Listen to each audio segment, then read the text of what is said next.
You're going to have to quiet now. Please. So, and I should know because I'm a math teacher, so I can tell you the only funny math joke. It's about Polish statisticians. There's a Polish statistician, his name was Vasily. And, you know, what statisticians do, they like figure the probabilities of things that could or couldn't happen. So Vasily goes to the airport and he runs into a fellow Polish statistician named Igor. And Igor says to him, he says, Vasily, I can't believe you're going to fly. Have you done the probability there could be a terrorist bomb on the plane? He says, it's way too high. I cannot believe you're going to fly. And Vasily says to Igor, he says, of course, Igor, I've done that probability, but have you done this probability? The probability there could be two terrorist bombs on the very same plane. You can see it's infinitesimal. It couldn't happen. So, yes, I fly, but I always carry one terrorist bomb with me. Okay. That's the only funny magic in the world. Okay, so we're going to talk about Moses, and this is really great. I want to thank you. It's really wonderful being able to teach some of this stuff because it's so important. You know, just carry this with you. Every child needs to be taught the chronology of the Exodus because that's where they'll attack them. So a lot of things you can learn about the Bible to debate. Evolution is another one. You should be able to debate evolution. I'll tell you what to do to teach evolution. Stick to the they're called singularities. Singularities are not really a scientific phenomenon because scientific phenomena are cyclical. They come back around, right? Singularities are a one-time event. So if you stick to the singularities, these are the things that science cannot explain. And the singularities that would concern us about this are three. The creation of the universe. Science has no idea how that happened. They know it did happen. They can tell you all kinds of things, but they have no idea how that happened. The creation of life is the second singularity, right? And it does not fit the Darwinian pattern, right? Of all these hundreds of millions of years of development of small things that change and they turn out to be better. Most mutations are absolute disasters. So they obviously weren't a God-created thing in order to change the species and improve them. Obviously, they weren't that. So what science teaches us, as opposed to Darwin, is that all life appeared basically within a very narrow window in the Cambrian period. It's called the Cambrian explosion. So that's not Darwinian. It's just a short period. It might have been 7 days as far as we know. They said it's a window of 5 to 10 million years. But that's just a guesstimation. They don't really know. But it was in a narrow window. But that's a very narrow window when you're talking about Darwinian evolution. So they just changed Darwinian evolution and say, well, sometimes evolution is real slow and sometimes real fast. And then you get periods which are really, really fast. Right? Which is total nonsense because you're not telling them how it's really, really fast. You're just saying it is because you've got this obvious hole in your theory, so you just, oh yeah, well sometimes it's really fast, right? Which is total garbage, right? You know, if I can explain to you the way education works, I would tell my graduate students, I'd say, half of everything you read is garbage. Your job as a graduate student is to find out which half. The truth is, though, more than half of it is garbage, but gives you a 50-50 chance there. So that's what you have to do. That's what a PhD, if they don't get to that stage, I am here to criticize the work of other PhDs if I think it needs to be critiqued. If I think they did everything perfectly, I say so. It seldom happens. But, you know, I say this part's great, this part is wrong. Right? Even if I know them and love them, I will still critique their work. It's lost me some friendships, but you know, it's okay. But that's, if you don't get there, then you don't deserve a PhD. That's what you're there for. To not be awed by other so-called experts and be able to critique their work and say it's true. You know, it's one of the oldest logical fallacies in the book. that because you're an expert, everything you say is true. That's ridiculous, and that's not the way science works. Other experts are lay people, and the truth is not determined by your authority. There's not enough paper in the world to make a list of all the authorities that have been wrong in the history of humankind. So they can be wrong, and the other guy can be right. Right? And it's based on scientific fact and examination. And all this is getting really twisted in today's world. Today we have advocacy research. It's like you're a defense attorney and you're only going to bring up the stuff that forwards your case. You're going to ignore or demonize everything else. That's not science. That's defense attorney stuff. They call it advocacy research. And so kids are growing up to believe this is the way science is. You take a stance, and then you do everything dirty you can to try and, screw up the other guy's case. You deny, you obfuscate, you use deception, you lie, you demonize. It's really it's not about truth. Okay, so we got here by saying the singularities, right? So the next one, after the creation of life, is the creation of the human species. Human species is such a quantum leap above the animals that it is not, there's no comparison, I'm sorry. The smartest ape we've ever had learned 200 words. Great. Her name was Coco. Okay, the smartest human being learned 200 languages. Right? So there's a huge difference, okay? So those are things that stick to the singularities that can't be explained scientifically. What do you call the third one? The creation of the human species. Homo sapiens. Okay. God breathes his life into humanoids that were around. When he got the one he wanted, he breathed his life into them and became a new species. Became a thinking man capable of understanding and interacting with the mind of God. Okay, but the other thing I was talking about was we're talking about Moses, and the attack on the Bible is going to be spearheaded by the attack on the chronology of the Bible, particularly the Exodus. Right? So kids should have to be able to debate evolution and to debate the Exodus. That's where they're going to hit them. Right? If they can stand up to those two onslaughts, they'll be able to keep their faith. Because let's make this perfectly clear. There's not a single one of us in this room, there's not a single one of our children that's going to go through life without having to defend their faith. And in universities today, be a good Christian, go sit in the corner and don't say anything. Right? But when you do speak up, there's going to be at least 5 other kids in the room that are going to say, thank goodness somebody is standing up. Right? And their faith will be strengthened. So we need to create spiritual warriors to send into the universities. That's what we need to do. They need to be equipped.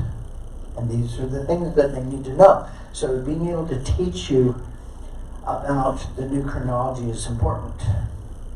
This was actually created by David Rohl. David Rohl is an archaeologist and a very good one. He knows there were problems with the Egyptian chronology, and he fixed them. And then he produced documentation to show why that was the correct chronology. And guess what this new chronology showed? It matched the biblical chronology. David Rohl is not a believer. He respects religious people. But he did not do this, to justify the chronology of the Bible. He absolutely did not do this for that reason. He did this because he found problems with the Egyptian chronology and figured out what those problems were and solved them and created a new chronology. And then, you see, the Bible is another ancient historical record. It matched his new chronology exactly. But he didn't do this because he was a believer he wasn't trying to do that. So I know him. He tutored me very carefully with the new chronology. It's marvelous stuff. It is complex. There's no doubt about that.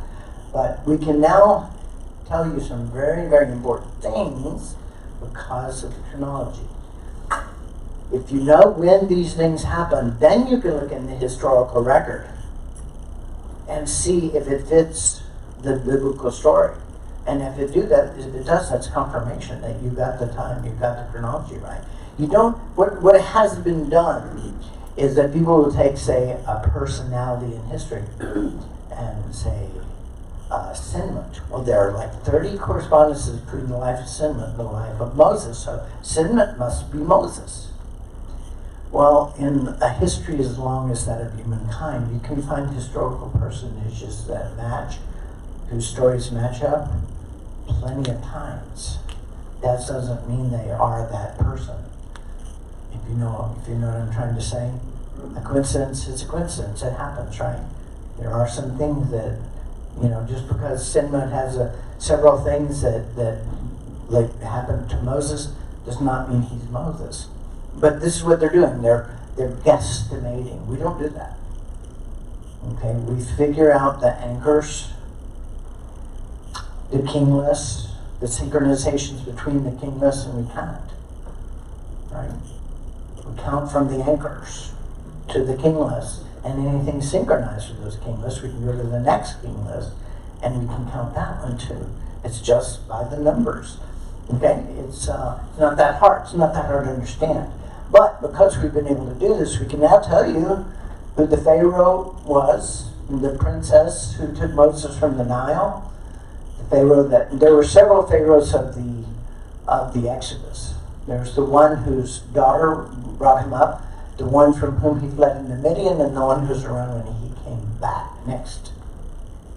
Right? So, thanks to decades of digging, we now know the rear of many of these ancient cultures. You'd be surprised how many places in the Bible we don't know where they are. Well, at least 25% in the Old Testament. Thanks to the unique amount of work by historical linguists such as myself, we know what these ancient inscriptions tell us. It is the when that has escaped us. Next. All right, testimony of the Exodus. Historians' story on the Exodus today is that there is no evidence of the Exodus. I found that there was an overwhelming amount of evidence of the Exodus. They're just not looking for it. Douglas Petrovich talks about a major conference on the Exodus, and not a single speaker at that conference, or not a single person who published papers in the conference compilation, was publishing anything that tried to prove that Israelites actually existed at the time of the Exodus and could have been involved in it. Not a single person was trying to prove whether the biblical story actually happened or not. Not a single person talked about research that they had ongoing that might prove anything. It's a given to them that the Exodus did not happen. So you have a whole compilation of research on the Exodus in which everybody denies that the Exodus happened. How come I can find an overwhelming amount of research? Now, I am a good researcher. I'm a very good researcher, but I'm not that good. It's not like other people couldn't find this information. It's there. But what's amazing to me is like being in Ali Baba's cave and there's all these riches, right? And nobody else knows about it. It's what it feels like. Because it's there. They could find it, but they don't want to find it. They have a bias against it. They don't believe the Bible is real. These people are anti-religious people. But it's mainstream of academics. Does this surprise you? We're pretty much aware that the universities are anti-religious, right? Anti-biblical, anti-Christian, anti-Jewish, anti-Judaic, all of it, right? Again, this bias is more important to them than a correct representation of history, which is really a shame to them as professionals. Okay, so let's dig into it and let's find out what the real chronology is, because it's there. You can do it. It can be found. I trained under David Roll. He was very patient with me, and I get it. I got it. I can translate. Next. Okay, could you go back?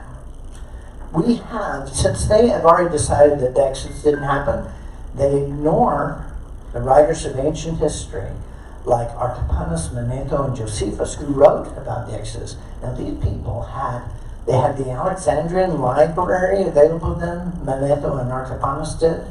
Josephus had all the ancient records of the Israelites, which told their entire history, right? Which we don't have anymore. The Alexandrian library burned down. We don't have any of that. We don't have any of that. They had better documentation than we do today, and they wrote about it. But they don't even take into consideration the record that they tell you. Why is that? Because we already have solved it. The case is closed, and we don't need to accept any more evidence, right? All right, so those people, go ahead. Artapanus tells us that Pharaoh during Moses' infancy was Palmanopes. His daughter, Princess Maris, adopted Moses after pulling him from the basket in the Nile. Maris is the short form, we're pretty sure, of her longer formal name, Thermutis, cited by Josephus in Antiquities of the Jews. So that's two people, Artapanus and Josephus, who refer to this. So Moses' childhood he was raised. We learn from Artapanus that at the time the country was divided into smaller kingdoms ruled by different local lines of kings. That puts it in the second intermediate period. Egypt is broken down into three very simple, the Old Kingdom, the Middle Kingdom, and the New Kingdom. And these were periods when there was strong central control. Okay, and also they had a much better record, right? Because in the intermediate periods, which after the Old Kingdom came the first intermediate period, the Middle Kingdom came the second intermediate period, and after the New Kingdom came the third intermediate period. This is when central control broke down. Okay, so there were maybe several pharaohs around, and local potentates, taking control in various places. So that's not too hard to understand. There's three periods. The three kingdoms and the intermediate periods in between them. But things were much more chaotic in the intermediate periods. There were records, but not nearly as much, and they were much more chaotic, as I've said, than in the kingdom periods. So we're central. So his description denotes this as being in the second intermediate period, because it was too late for the first, and it was too early for the third intermediate period. Okay, go ahead. Artapanus states the Pharaoh who ruled south of Memphis at the time was called Kenofres, and married Palmanopes' daughter Maris, and therefore became Moses' stepfather.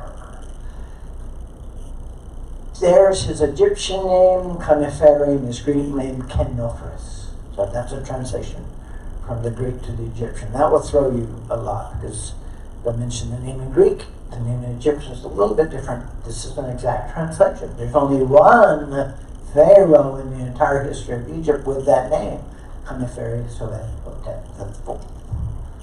that was Moses' stepfather, right?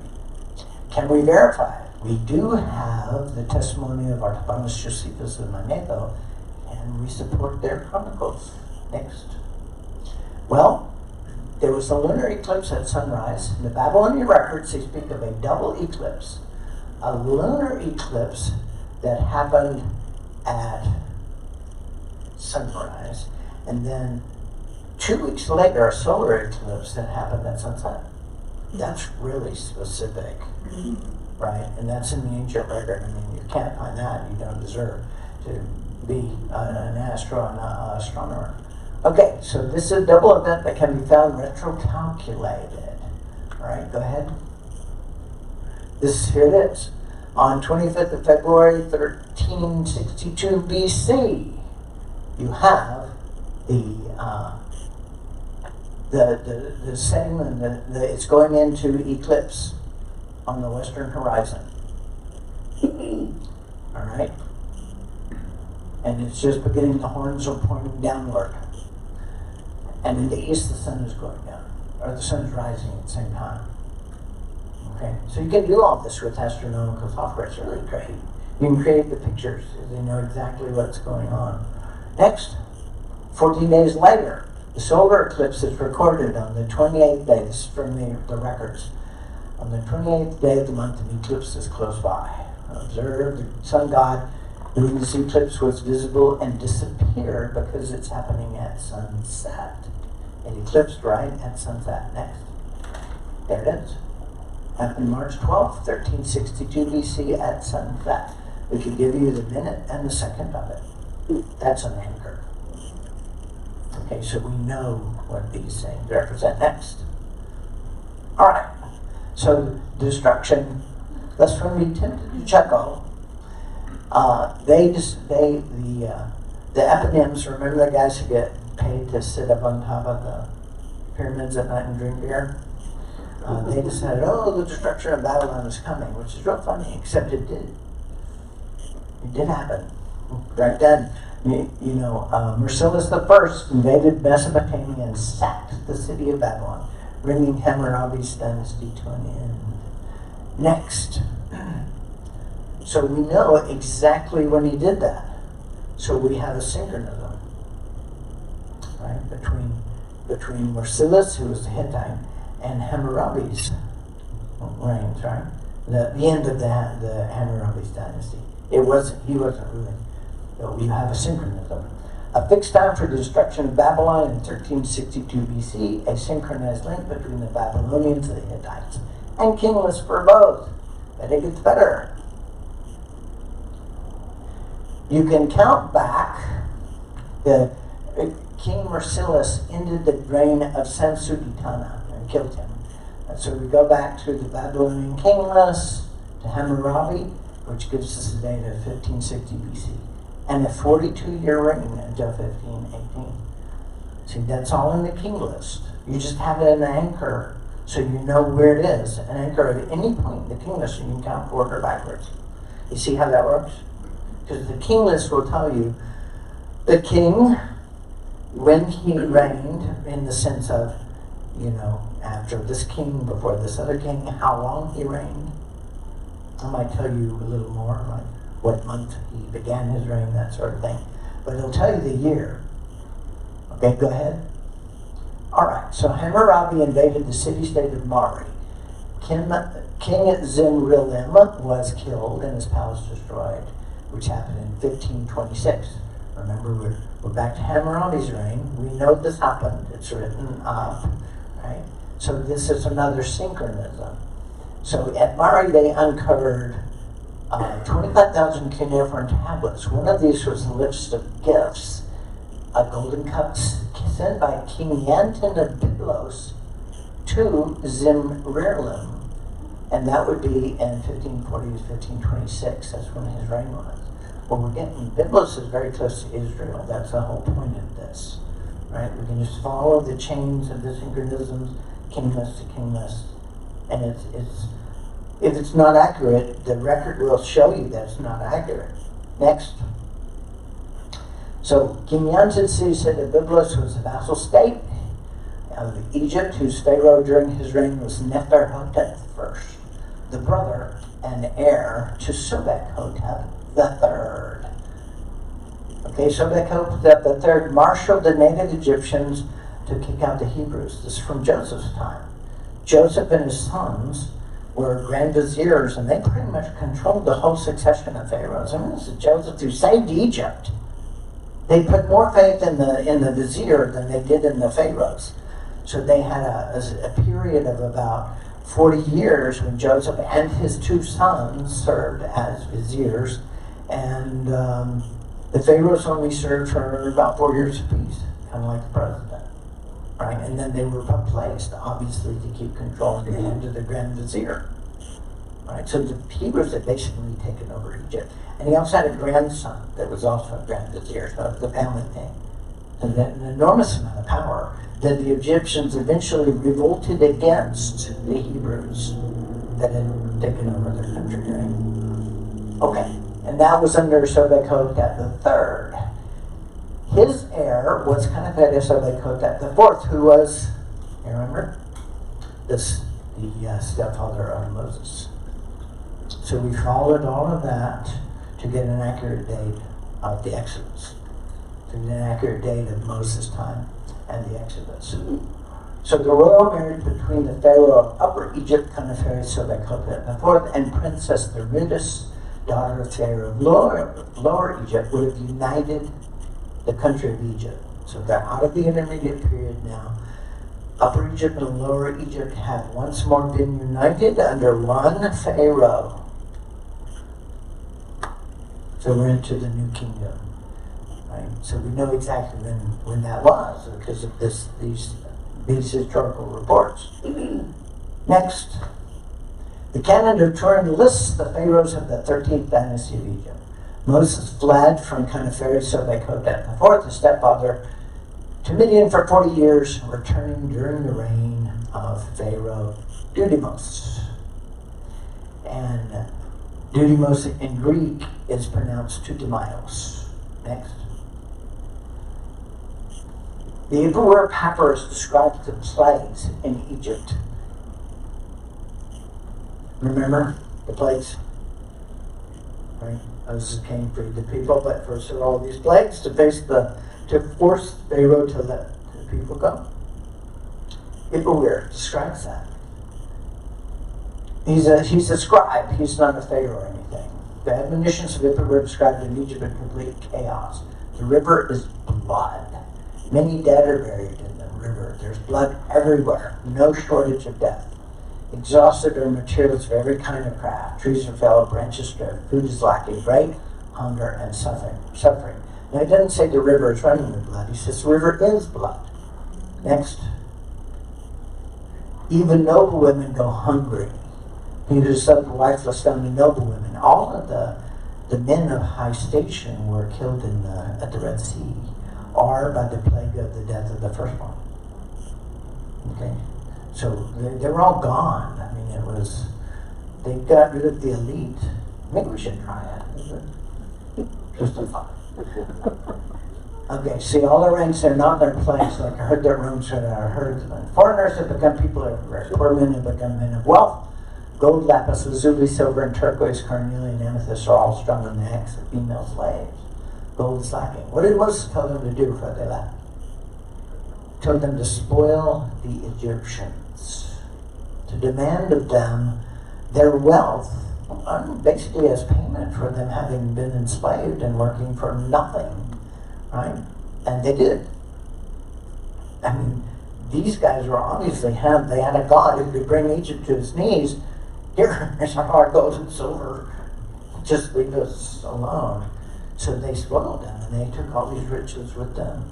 You know, precious fabrics, all kinds of valuable gems. It's in the record. It talks about it. Straight from the Bible. It says the same thing. Okay? Are you seeing the way this works? If you count back the chronology correctly, the records that exist from Egypt and stuff and interact with the Bible, it should say the same thing. It is saying the same thing, isn't it? It's talking about the plagues. Next. We don't know what has happened in the land. Now, nobody came back from the Red Sea. So they don't know what happened. Do they? And so they're waiting for Pharaoh that's not coming back. His son died in the plague. So there's nobody. Right? And they don't know if they're going to come back. So they're in a bad place. Okay? Not only are their leaders fallen, but their gods as well. What shall we do? If I knew where God is, I would serve him. Next. Tutmosis in his reign, God smote us Egyptians, and from the regions of the east, invaders of obscure race marched against our land and seized it without striking a blow. Think of that. Mighty Egypt fell without striking a blow. How could that happen? Unless they were in the chaos following the plagues. They were completely on their knees, devastated. So this was the Hyksos invasion. They invaded. And they play a big part in the story of Joseph. But they invaded Egypt and took over. And were very harsh, apparently, to the Egyptians. Next. And that's Josephus saying it. The Pharaoh who died at the Red Sea, Dudimos' son, and heir was dead. All right?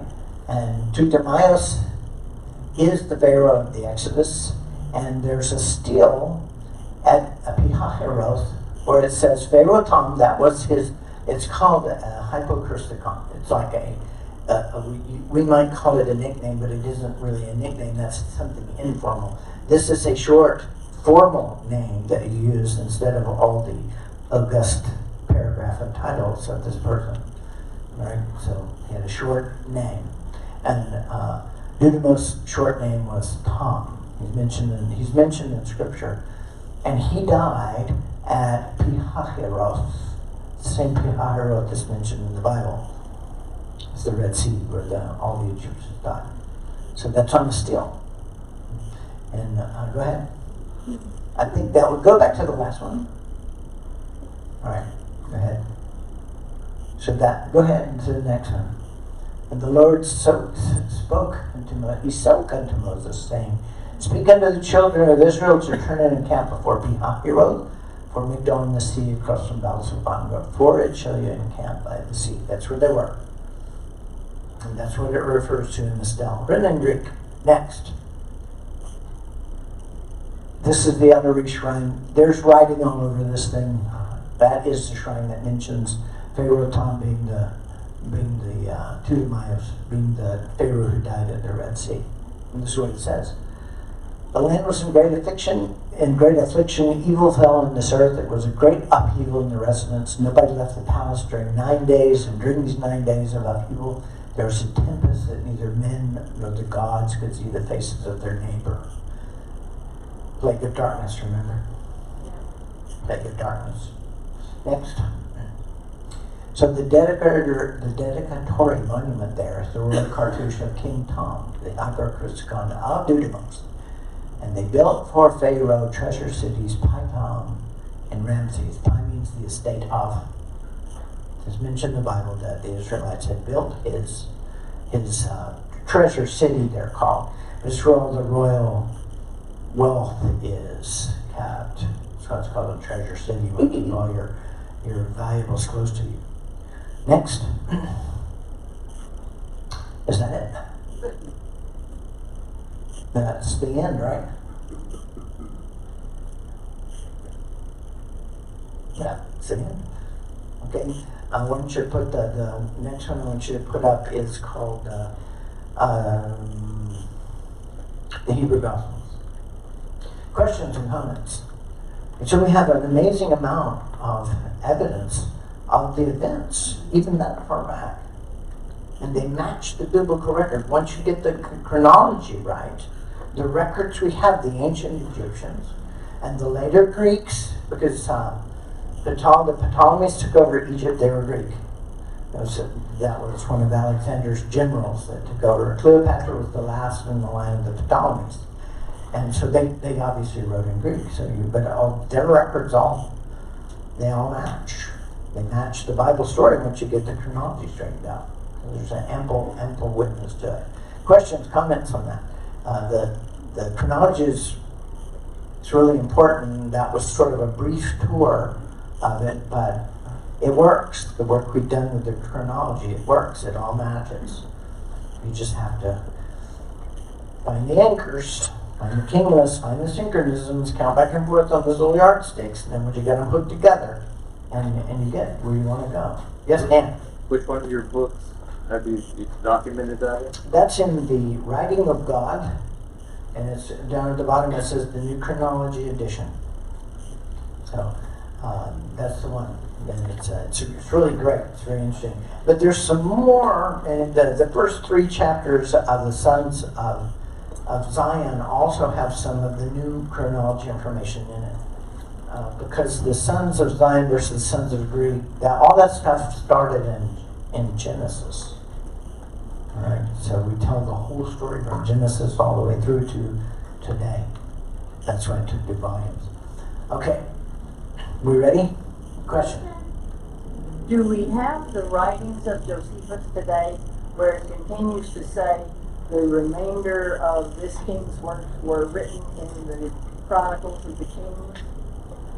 And again and again and again, it stops their story and says the rest is written. That's from the Bible. It says that at the end of Second Chronicles, Second Kings, these things were written sort of together. Yeah. So it says almost, and all at the end of all those chapters, it says, he's also written about in the Chronicles, So that's straight from the Bible. But do we have any of those writings today, or have they all been burned? Josephus we have. Manasseh and Arthamas, we have those. But they're just ignoring them because it doesn't fit their narrative. Okay? So you have these ancient writers of renown, that wrote about the Exodus. And that same story, once we fix the chronology, turns out to be exactly the story that's happening in the chronology, not just from the Bible, but from the records we have of the ancient Egyptians, the ancient Greeks, and the ancient Babylonians. And would that be in the Library of Congress? Well, that should be. I think I did submit that one to the Library of Congress, yes. I should submit the others too. You just got to send them a book and they'll put it in there. Question, comments? Question. So, can you just clarify as to, are you saying basically that we should follow the Greek as well as what God says? Is that what you're basically? You don't have to. I already did that. I was like, I'm saying that once you get the chronology right, all of these histories line up, and they validate the biblical story, and they give us new information. Like, wasn't that stuff on Joseph really great? Yeah. It's not all in the Bible. A lot of it is, but there's enough also to indicate that that is a true story. Like, we know it was a flood because, well, the Egyptians said it was, but the Bible also says that there would be no plowing or harvesting for another 2 years, that there would be no, you can always plow and plant, except if there's a flood. So it all matches, And the name of the Anku, Joseph, Zaphanath Aneach, that's how you say Aneach in Egyptian, Anku. Anku means he who lives. Okay, questions, comments? I don't want to jump out of this too quick because it's very important. The chronology is really important. It takes a little bit of work, and I realize that my books are very facts dense. So don't read it like it's a piece of fiction. Read it like it's a series of stories, and take whatever time you need to. Let me see. What was it? Mary, why don't you tell them what you did? can I get the microphone? Microphone. Here's one. Okay, in my books, I will take the most important piece of information on every page and I'll put it in bold. Yes, but that's not explained when you get the book. So, when I was reading the first book, The Writing of God, shortly after Barb, you had gotten it, so I went ahead and got it, and I began reading it. And it was truly a diminishing feeling of inadequacy because I just had a hard time understanding it. And I noticed, and I actually made the comment, and I made it to my husband Gary, that it seems like he had an inexpensive editor because every once in a while there was bold print on every page and it made no sense. It wasn't the title of the section. And then when I met Cindy Torrio, who works for him, she explained if you go back and read the book and just read the bold, you'll get the keys, and then go back and read the book, and it was phenomenal and brilliant. So thank you. Because I do not have a biblical scholarly background, but it makes sense, and it's beautiful, and it's wonderful. So thank you for doing that. Well, you're quite welcome. I'm glad it worked the way I planned it to. So then we'll take the most important. it takes the most important stuff in every page and puts it in bold. So it's very easy for you to kind of go back and review, or to understand. This is the key to understanding the whole page. So it's the most important thing. So it helps. But yeah, you might have to go back and read and reread because it is very facts dense. I do understand that. So it's a lot. Just take your time with it. Read it a chapter at a time over a period of time. I could have strung it out into a dozen books, but it is what it is, and it gallops through history. There's a lot of stuff to tell in history, but it's interesting, and a lot of it is just stories of people and the places, and they all relate to the theme, but it's if you take it with that attitude, it'll be great. You'll learn a lot and you'll enjoy reading it. So the chronology is really important. I want to switch gears here because after I did the writing of God, a little while later, I got another divine tap on the shoulder. Said, go to Israel, find the earliest manuscript of the Gospels in Hebrew. So, this time I didn't whine, though. I just went. Okay. Although I did know that that didn't exist. I did know that did not exist. Everybody said that. The Hebrew Gospels had not survived. I read the literature. Every early church father said that it was originally written in Hebrew. At least Matthew. Actually, it turns out Matthew and Luke were originally written in Hebrew. When Luke was later translated into Greek, it was sort of doubled in size. It was kind of a hybrid, right? But it was originally written in Hebrew. How do we know that? Because we have 75 attestations from the early church fathers, and we have 80 quotations from the Hebrew Gospels. And a lot of them are from Luke, not from Matthew. So that's how we know. That's pretty certain. If you're reading in the ancient literature and church fathers said, this is the way the Hebrew Gospel begins, right? Okay, it says, in the days when Herod was king of Judea. Right, well, that's Luke chapter 1, verse 5. Right? Well, in the Hebrew Gospels, Luke doesn't have the first 4 verses. That was added by the Greeks. Remember I told you a lot was added to it by the Greeks? And the first 4 verses basically say it's a copy. Well, they don't basically say it. They do say it. And they say it's a copy. That I got this narrative. Many took it in hand to write down what was going on. Those who had been ministers of the word at first, that's the apostles, right? And they sent it to me. And so I've been involved in it since the first, so now I'm writing this copy for you. Right? That says the text is a copy, right? That was written by the Greeks to promote the authority and authenticity of the text. The Hebrew Gospels doesn't say it's a copy. So if you have 2 manuscripts, one says it's a copy and one does not say it's a copy, which one is likely to be the original, most likely? The one that does not claim to be a copy, right? Okay, so the Hebrew Gospel doesn't have the 4. It doesn't have what they call the prologue to Luke, which says it's basically a copy. All right, so guess what? Just like the ancient church fathers said, it begins within the days when Herod was king of Judea. Just like Epiphanius said, who was the first church historian. Okay, so that we know that. That's not the only evidence, but that's one piece of evidence. You can't really explain these things away. They're there. You can ignore them, but you can't explain them away. So the Hebrew Gospels. Go ahead and go to the next one. The Christian church is a spiritual battleground, right? Do you think of it that way? You do? Well, you should, because it is, and it always has been. And great evil has been done in the name of the church. And there have been very, very evil people in control at times. It's also saved millions of people. Catholic Church has saved millions of people. The new churches, the Protestant churches, well, the Catholic Church is a new church to me anyway.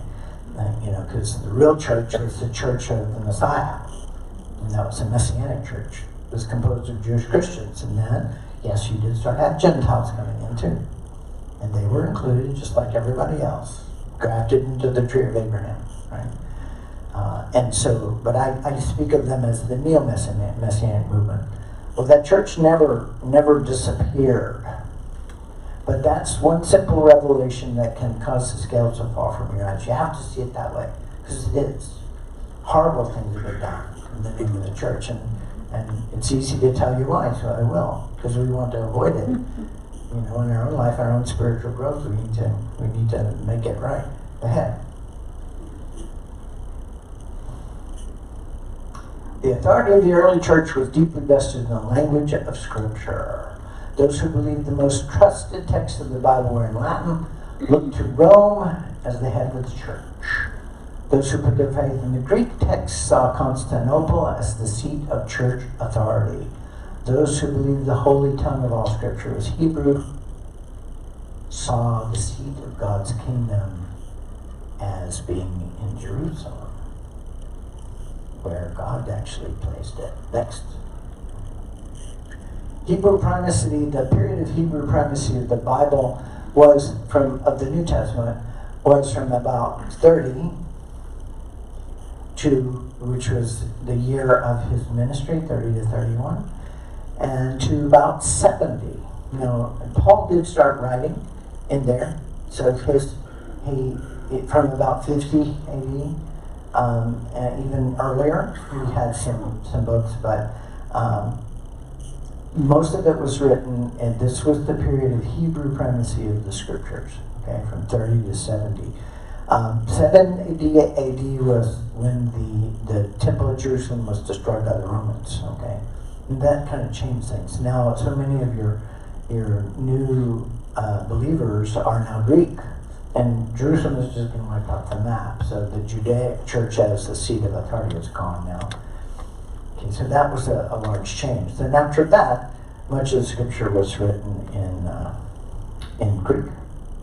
Okay, but about half and half really. If you want to know which ones, Matthew and Luke. Since Luke was originally written in Hebrew, you know, he wrote Luke and Acts as a 2-part series. It makes sense that Acts would be 2. Don't have any evidence of that, but I do have the manuscripts. So I should be able to tell by analysis of the manuscripts. But from Hebrews to Revelation, those are all originally written in Hebrew. Paul wrote Hebrews, and he wrote the other stuff in Greek, but this was the letter to the Hebrews. He wrote it in Hebrew. And then for 2 Peter, 1st, 2nd, 3rd John, James and Jude, the brothers of Yeshua, and Revelation. Those were all written originally in Hebrew. So it's a pretty good mix, right? About half and half. Right, like I said, do you really care? As long as it's the truth, that's what I care about. I'm happy to read a Greek gospel. Is that what we've got? Was that the original? Fine. If it was originally written in Hebrew, that's fine too. Okay, so Greek primacy lasted from about 70 to 400. And at 400, the new Greco-Roman Church was writing scripture in Latin, because it was now seated in Rome. It had been seated in Constantinople in the time of Constantine, right? The Greco-Roman Church. Now it's a new church, right? It's a Greek church, the Greco-Roman Church, but the language is Greek. And they needed, because they were not satisfied to be grafted into the family of Abraham equal to anyone else. They wanted to be the top dog, right? They wanted their church to be the supreme church. It was about power, not salvation. So to do that, they needed Greek scripture, Greek doctrine, a Greek God, and a Greek Jesus. So they just wrote all those things into the Bible, right? So, and they made changes. They did make changes. Luckily, we can pick them out. And what really helps is that we now have the Hebrew Gospels. So that's really useful. Okay, so after 400, we start into the period of Latin primacy. And this is Jerome. Jerome translated. St. Jerome wrote the Vulgate, the Latin Vulgate. He also translated the Hebrew Gospels into Greek and into Latin. He says so himself 4 times, he mentions it. And he is the one who reports the most on what was in it. So it's very interesting. So he's obviously considered a valid ancient source. He wrote the Latin Vulgate. You can hardly put down Jerome if you want to keep the Latin Vulgate to be the top dog in the Bible world, right? Okay, so, but remember, all these people had underlying motives. You know, he pretty much did what they wanted him to do. He was a great lover of books, and he loved the Hebrew Gospels. He considered the Hebrew Matthew the origin of the authentic. He's called it the fountainhead, the authentic fountainhead of the Word, right? And he said that the books had become so corrupted that you've got to go back to the fountainhead. You know, the gospel according to the Hebrews. So, but he still pretty much translated the way the Pope wanted it, Pope Damasus. And he really didn't even want him to use the Hebrew Gospels. He wanted him to do it all from the Greek. But Jerome wanted to be accurate. So he used the Hebrew Gospels as a source document. But like I said, he basically wrote down what they wanted him to write down. Next. So Hebrew Matthew. A dozen early church fathers attributed the Hebrew Gospel to the Apostle Matthew. The Hebrew Gospel was the most highly esteemed manuscript in the early church. It was used to settle canonical arguments of what was in the canon and what was not. You go back to the fountainhead. What's in the Hebrew, right? They had these books for centuries, so it's not like this was just a passing reference. Everybody knew they had these books. That's why also many church fathers have talked about them, right? Because everybody knew they were there. And there's some very, very surprising things about them that I hope I cover in this talk. Next. Papias was the first to talk about. Matthew collected the oracles. It's called the Logia, he wrote in Greek. Logia is the word of Yeshua, right? In Hebrew, right? Next. Origen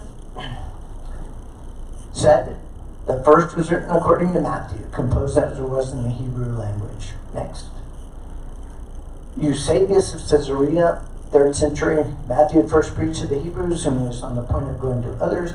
He transmitted in writing in his native language the gospel, according to himself, supplying by writing the lack of his own presence to those from whom he was sent. And this is generally the pattern when the gospel writers, when the apostles were going out into the world, they would write this stuff down for the people in Judea, right? Write down their history of the church. So there probably are a bunch more. We know the Gospel of Thomas. You can argue over its legitimacy, that's fine. But probably some of the others did write down records, but they didn't want these. So, you know, things that they didn't want tend to get lost. Or somehow, oh, did we burn all those books? What were we thinking? You know, so if the church didn't like it, generally your work didn't survive. But enough did survive to know. Okay, next. Epiphanius, the first historian of the church, the Ebionites used the Gospel of Matthew and called it according to the Hebrews. Matthew's used Gospel in Hebrew. Gospel according to the Hebrews. There's also a Gospel according to the Ebionites. They had a little different doctrine than he did. They didn't believe in the divine birth.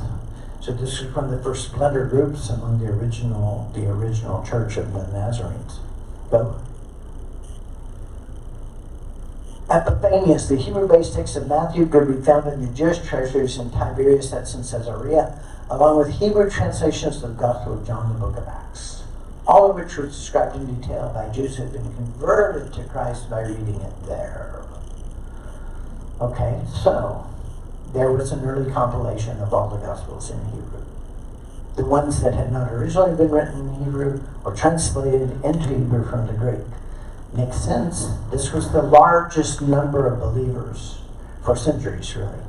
And they served as, for 700 years, they really served as the pillar of the church.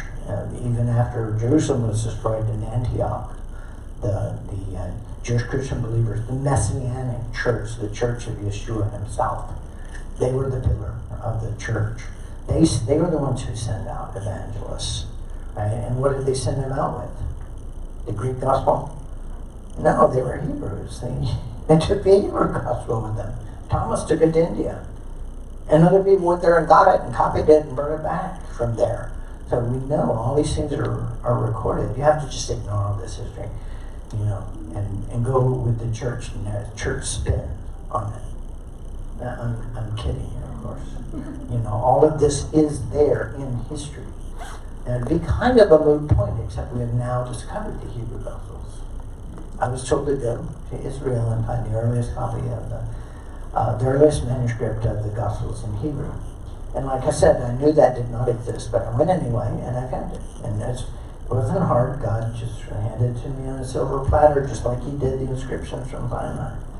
The only thing I did was I went to the library and said, this is what I'm looking for. They said, okay, we have this database of the Polanski Project who financed. See, they looked up and digitized every Hebrew manuscript. The manuscript means it was written by hand. Every Hebrew manuscript in the world that they could find, they digitized. So they had this whole database. I didn't know that. All in files. It just sat down. Here it is. It's a 14th century copy that was made in Separate in Spain.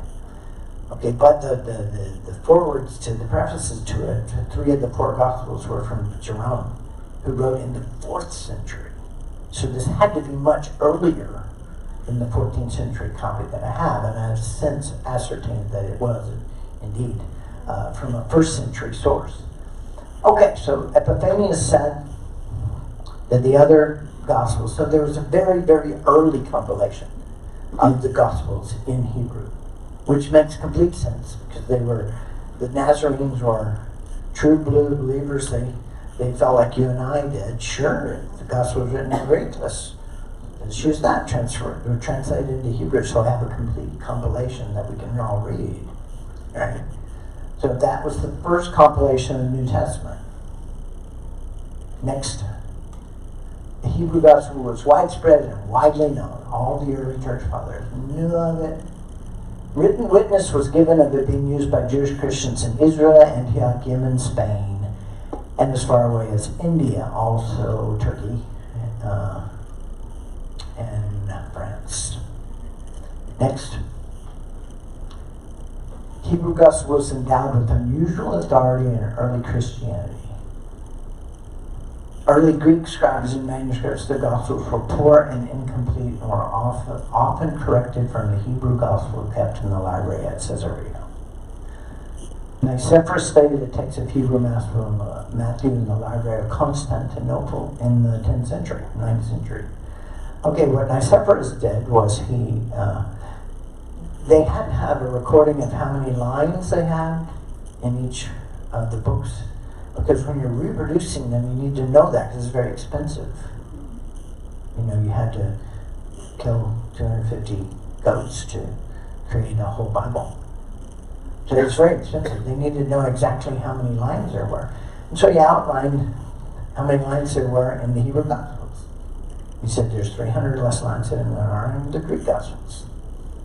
And so they annotated it all. So he had to have a copy of the Hebrew Gospels in front of him in the 9th century in Constantinople. Next, the first-hand Gospel of Mark was the template for the the first-hand Gospel of Matthew was the template for the second-hand Gospels of Mark and Luke. These were not apostles. They did not know Yeshua in their lifetime. Okay. Now, it said that Mark was you've heard this, that Mark was telling the narrative of Peter. All right, that's been, and the reason I tell you this is because there's been a lot of analysis of Mark, and it generally follows the narrative of Matthew almost word for word most of the time. When it's not following the narrative of Matthew, it's following the narrative of Luke almost word for word. All right, so where's the narrative of Peter? In there?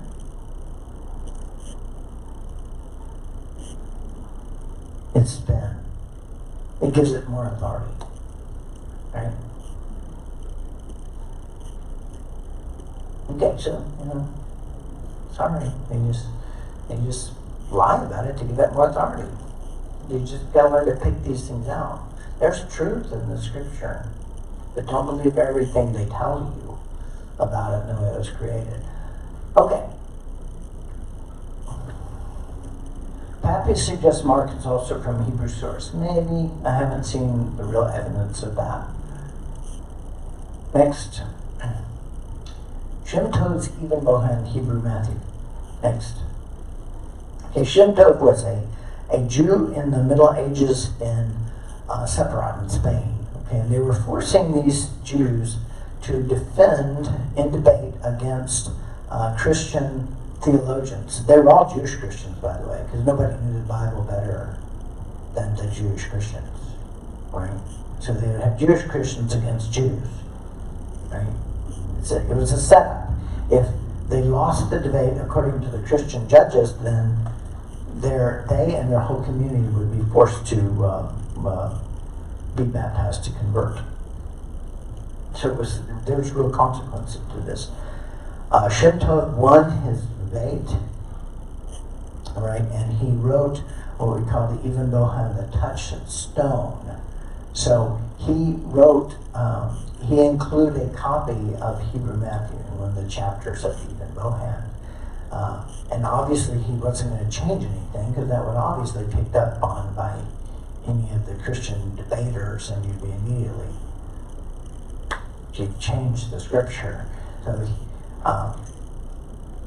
So his Hebrew Matthew was copied and recopied by Messianic groups all over. There's about 42 copies of it out there, which is quite interesting. So he was Jewish, but he wrote that in order to, and he put in argumentation notes of how to argue it, so you wouldn't be forced to convert. Next. The Hebrew Matthew was of Hebrew origin. It was definitely of Hebrew origin. The analysis of it has shown that to be so. George Howard did the translation, very good. Mercer University, very good researcher. And I've read his analysis. You can take my word for it or not, but that is the one gospel that's been translated into English before. We will get ours out. We've already done the first one, which is James. But eventually we'll do them all. And then we'll compile them all. Right? You just watch. By the way, if you want to be in our research newsletter, we'll send you updates. Not too often, but we'll send them out. So they're important. So what I thought I would do would be to pass this around. And if you want to be on our research updates newsletter, just put down your name and email. You can put any other information you want on there. If you already get it, don't worry about it. If you purchase something and we have it on order form, you don't have to worry about it. But we will send you research updates, and they're very good to keep you abreast of what's happening as far as the Hebrew Gospels are concerned, and when things are coming out, when we're publishing the next one. The next one is going to be Revelation. Then we'll do one that probably to start with the Gospels. Not sure which one, maybe Acts, I don't know. But Revelation is next. Go ahead. But George Howard says it's definitely a Hebrew origin. Written in a kind of Hebrew one we expect for a document in the 1st century. Next. The substratum to the Hebrew Matthew is the original Hebrew composition. Next. The Hebrew Gospels from Catalonia. These are the ones I found when I went to Israel. And I've been working on them for the past several years. This is what happened. Remember, they were encircled. The Nazarenes were encircled, and this is in Luke and in Acts. But they were encircled. The Roman armies of General Titus, who was the son of Vespasian, who was the emperor, the Roman emperor at the time. Titus later became emperor. So he was the prince. He was the prince that's spoken of in Daniel, the prince that surrounded the city. He was going to destroy it. That was Titus, who was definitely the prince, and later became Caesar. So when you see Jerusalem encompassed, then take off from the mountains. So they went to Pella, which is in Jordan now. And why were they allowed to leave? Next. Well, the more people left, then the less people Rome had to fight. So yeah, they let them all leave, and they did. And they went to Pella. The Nazarene church, the Church of the Messiah, went to Pella. And some later came back to Jerusalem when it was all clear. Took a while. And some settled in Pella. And some went on to Sepharad, carrying the Hebrew Gospels with them. Okay. So they set up in Sepharad, which had the largest Hebrew population, even more than Israel did. They called it the New Jerusalem. And they became famous for their Hebrew Bibles next. And they created a golden age in Sepharad. And really this is talked about a lot and written about a lot. Paul went there, it is said. Clement of Rome wrote that he did make it. Remember, he was arrested in about 50, but he was released that time. A couple years later, they arrested him again and he was crucified. But in that period, he said he planned, it was his great desire, to go to Sepharad. And it would be, they went first to the Jews, right? The Jewish synagogues. And there were plenty of them, and that was in Sepharad, because there were like 500,000 Jews, half of which converted to Christianity during the Middle Ages. So they had the largest resurgence of the Messianic church there in Sepharad. So he would have definitely gone there. James is said to have gone there. And so there were others who went there. But they definitely had a Messianic presence here early on. Probably Paul did make it there. Clement says he did. So they flourished there, and there were times when the Jews and the Christians and the Arabs got along together. And they each had some really important elements of culture in their cultures, right? The Romans, when they broke with the Judaic church, the Messianic church, right? And declared them heretic. And that's really important because this is an apostasy. So the Greco-Roman Church was founded on this huge apostasy of declaring the church of Jesus Christ, the Messianic church, as heretic. Right?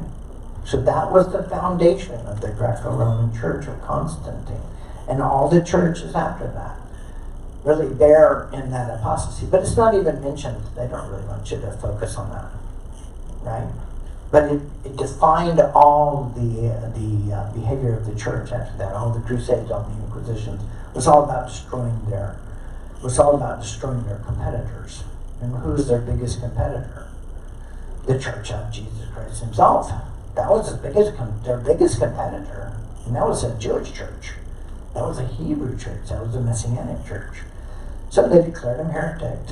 And then they began to hunt them to extinction and burn all their scriptures.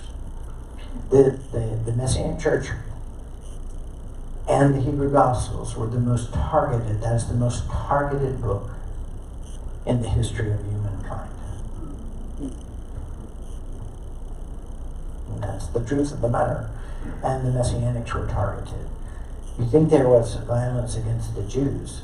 Every bit of the violence against the Jews also included the Messianics. Almost. I'm sure you found some examples.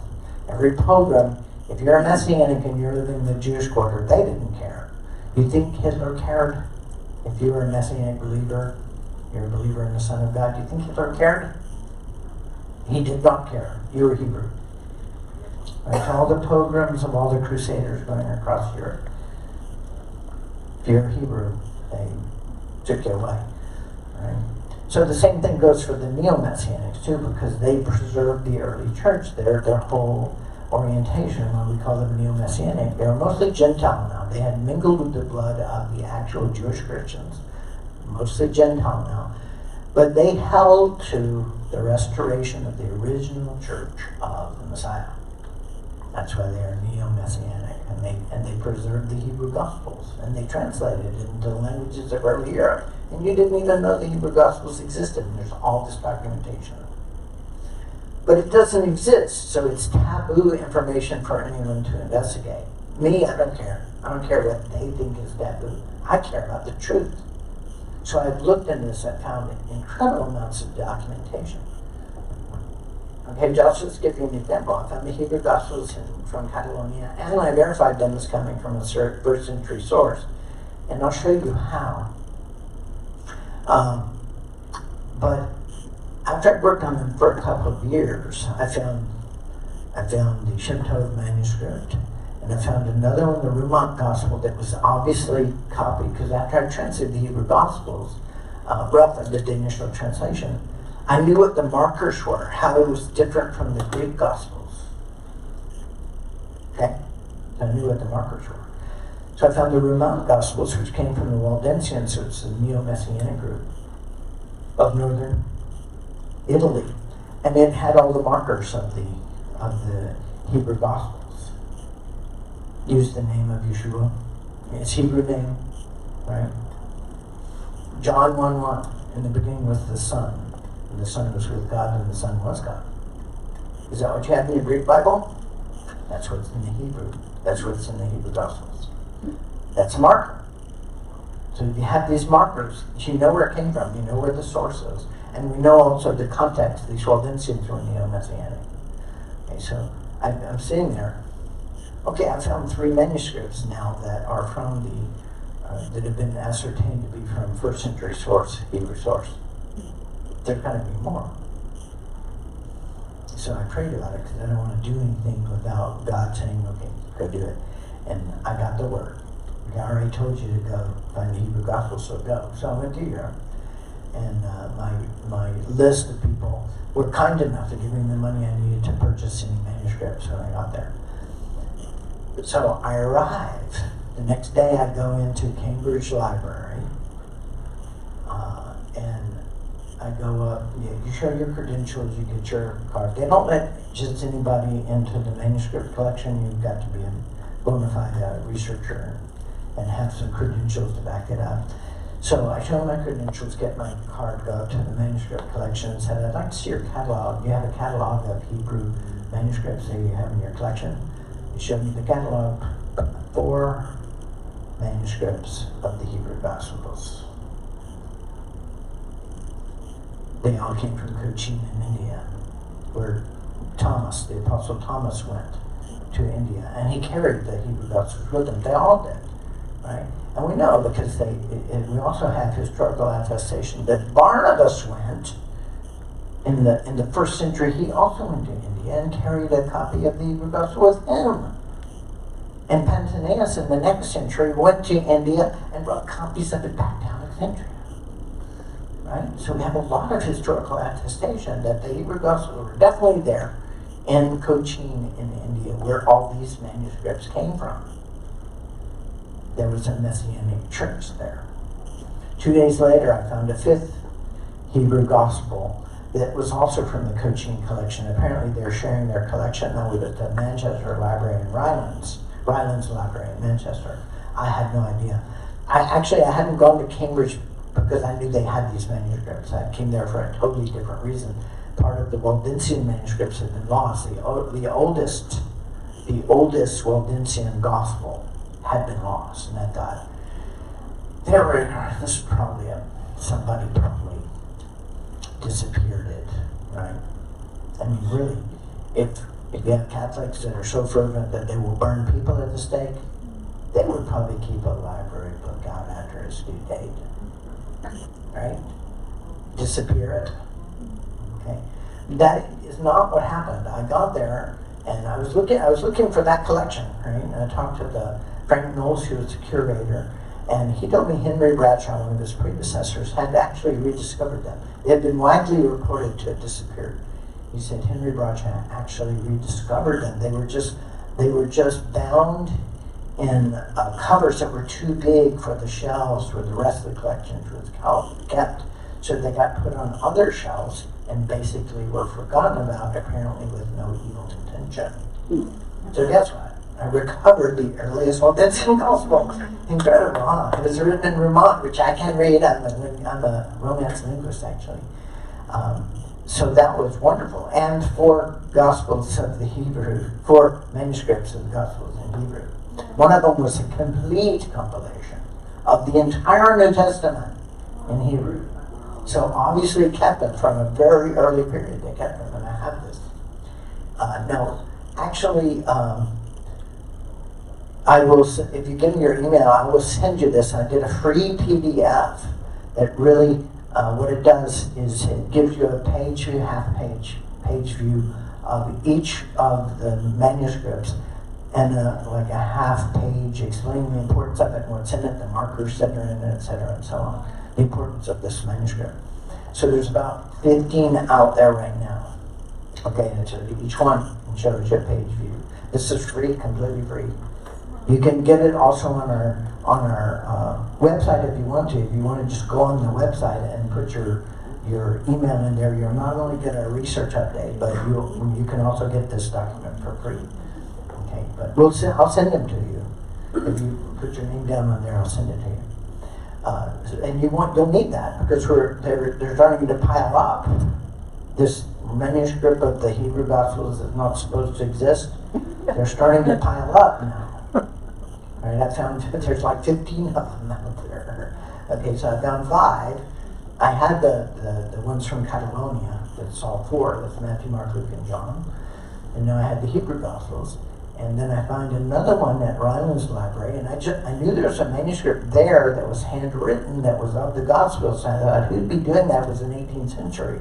It was 1800s, from the 1800s and 19th century manuscript. So who'd be doing that? Who'd be? I mean, it's long after the printing press, right? Who'd be handwriting a New Testament in Hebrew? It must be something weird, right? So I go there and I find it's a beautiful manuscript, beautifully done, and open it up. The first page says in Hebrew, the good news of Matthew, the good news of Mark, the good news of Luke, the good news of John. But after that was the rest of the New Testament in Hebrew also. So I have 2 complete compilations of the entire New Testament in Hebrew. The first manuscripts we've ever found of Revelation, for example, which we know was written in Hebrew. Everybody that studies it says, yeah, the subtext is definitely Hebrew. But this is the first complete documentation we've ever had. Anyway, that'll give you a program so you can keep up with what's going on in the field. All right, and it tells you exactly where they are, what the book cover number is. You can buy a copy if you want to. Contact the library and pay for it. You can get your own copy. All right, people want me to give them a copy of it. I can't hand out things that are the property of other libraries. So once I transcribe it, it's mine. And I can do that. So I will transcribe them and I will translate them, and you'll have it in English and Hebrew. All right, but I can't sell you their copy. But you can buy it from them if you want. Costs about depends, maybe $1,000 or something for a copy. Some of them are cheaper. So in any case, I purchased these so I could translate them. So I have the largest collection of Hebrew manuscripts in the world. Digital copies. I don't have the originals. I've got digital copies, but nobody has more than I do, that I know of. But this tells you it's exactly where they are. It tells you the card number, the catalog number, so you can find all this. You can quote from them, and it tells you the important things about them. It's just a great book. I figured this material is too important to try and sell. You got it, and it's for free. So get your copy. Hot off the press. It's in a PDF, and I'll give it to you for free. And I will update it. It'll always be free on our website. So where are we? We're Golden Age of Sephron going. So we told you that there were about 500,000 Jews in Sephron. About half of them converted to Christianity. Huge church, huge resurgence of the Messianic Church, 250,000 Jewish Christian converts. Now, some of them were forced, and some of them just wanted to be left alone. They were secularists. They just wanted to assimilate into the Western world, be sons of Greece.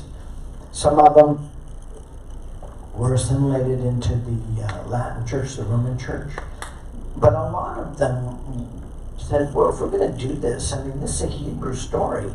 And they had the Hebrew Gospels. They were still extant in the Middle Ages there. So we're going to do this the right way. The sacred scripture is written in the sacred tongue, which is Hebrew. And they had it there. So they had resurrected the Hebrew Gospels for this resurgence of the Messianic Church. Well, that's not going to work for the Roman Church, right? This is the different religion we're talking here. This is the one they declared heretic, and they're trying to get rid of. They're Judaizers. Judaizing is punishable by death. And anytime you want to relate anything to the Old Testament, use the real name of God or the real name of Jesus, that's Judaizing. Or, for goodness sakes, reading the Gospels in Hebrew, that's real Judaizing. He get burned at the stake for that. And so they created the Spanish Inquisition to crush this resurgence in the Messianic Church in Spain. And they did, but it's, it had consequences. We're going to talk about this evening. So next, 1492, Ferdinand and Isabel, right? Columbus sailed the ocean blue. A lot of these Jews were fleeing Spain now because of the Inquisition. Right? I tell more about this in the next slideshow, so I don't want to give it away now. Next. 4 blood moons right after 1492, 1493, and 1494. Hadn't happened for 500 years until this century. We've had 3. In our lifetimes, we've had 3. Each one has represented a grave danger to Israel. The last one was the Hamas War. The one before that was the 5-Day War, where the 5 armies were invading, were attacking Israel at once. The other one was for the Revolutionary War, where they had the War of Independence. So always happens, always signals a danger to Israel. Right now, Israel, the Hebrews are being destroyed in Spain. Okay, so in 1493 and 94, they had 4 blood moons. That means they had a blood moon on Passover and Sukkot 2 years in a row. A lunar eclipse is what we're talking about. A blood moon. When they cover everything except the aura, it makes the whole thing glow red. Right? So they had 4 blood moons on the feast days on both 1493 and 1494. Didn't happen again for 500 years. The same amount of time that the Hebrew Gospels were in the, go ahead, next one. Next. Alright, so the Hebrew Gospels left Spain with the Messianics that were fleeing from Spain to get away from the Inquisition. But sometime within the next 40 years or so, it ended up in the Vatican Library, bound under another book, about 100 pages of the Tales of Sindabar, that's Sinbad the Sailor. The Tales of Sindabar written in Hebrew.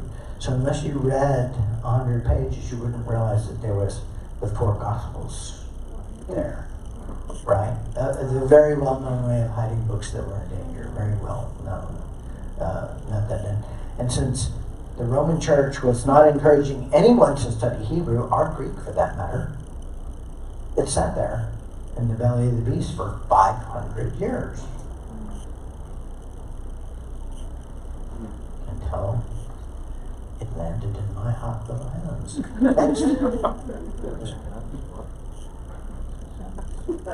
Next. Okay, so this is the trail of the Hebrew Gospels.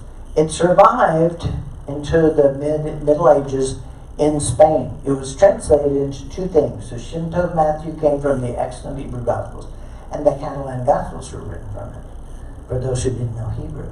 Well, later on, about a century, within that same century, the resurgent Messianic Church, they wanted a Hebrew Gospels. And the other had gone underground or possibly been destroyed. So they retranslated it from Catalan Gospels. If they wanted to do it from the Latin Vulgate, they would have translated it from the Latin Vulgate. But they wanted to do it from something that was Hebrew in origin. So they translated it back from the Catalan Gospels. How do we know this? Go ahead. We know this because the Shinto manuscript and the Hebrew Gospels from Catalonia, there are just far too many similarities. Things that are the same in those 2 that are not alike in any other version of the Gospels anywhere. They have to come from the same source. At the same time, there's enough differences that they weren't simply copied one from the other. They came from the same source. Yeah, right? So here's some of the internal evidence. Quotes from Jerome, missing verses from the early Greek Gospel, matching verses with the Shinto. Next. Jerome translated Hebrew Matthew, testified that in 4 times the gospel according to the Hebrews that we have recently translated. That's pretty clear, right? Next. The prologue to Matthew in the HGC, that's the preface, right? It says in the preface, this is another marker of the Hebrew Gospels. This is what you look for, the markers, if you want to know if this came from a Hebrew source, and in particular a first century source. It says in the preface, the first evangelist, as Matthew, wrote this in the Holy Tongue from memory. Holy Tongue always refers to, the Lashon HaKodesh always refers to Hebrew. To his brothers, which were Hebrew speakers, even though many wrote, there are only 4 which gave true witness. Okay, next. These are, by the way, page views from the Hebrew Gospels from Catalonia.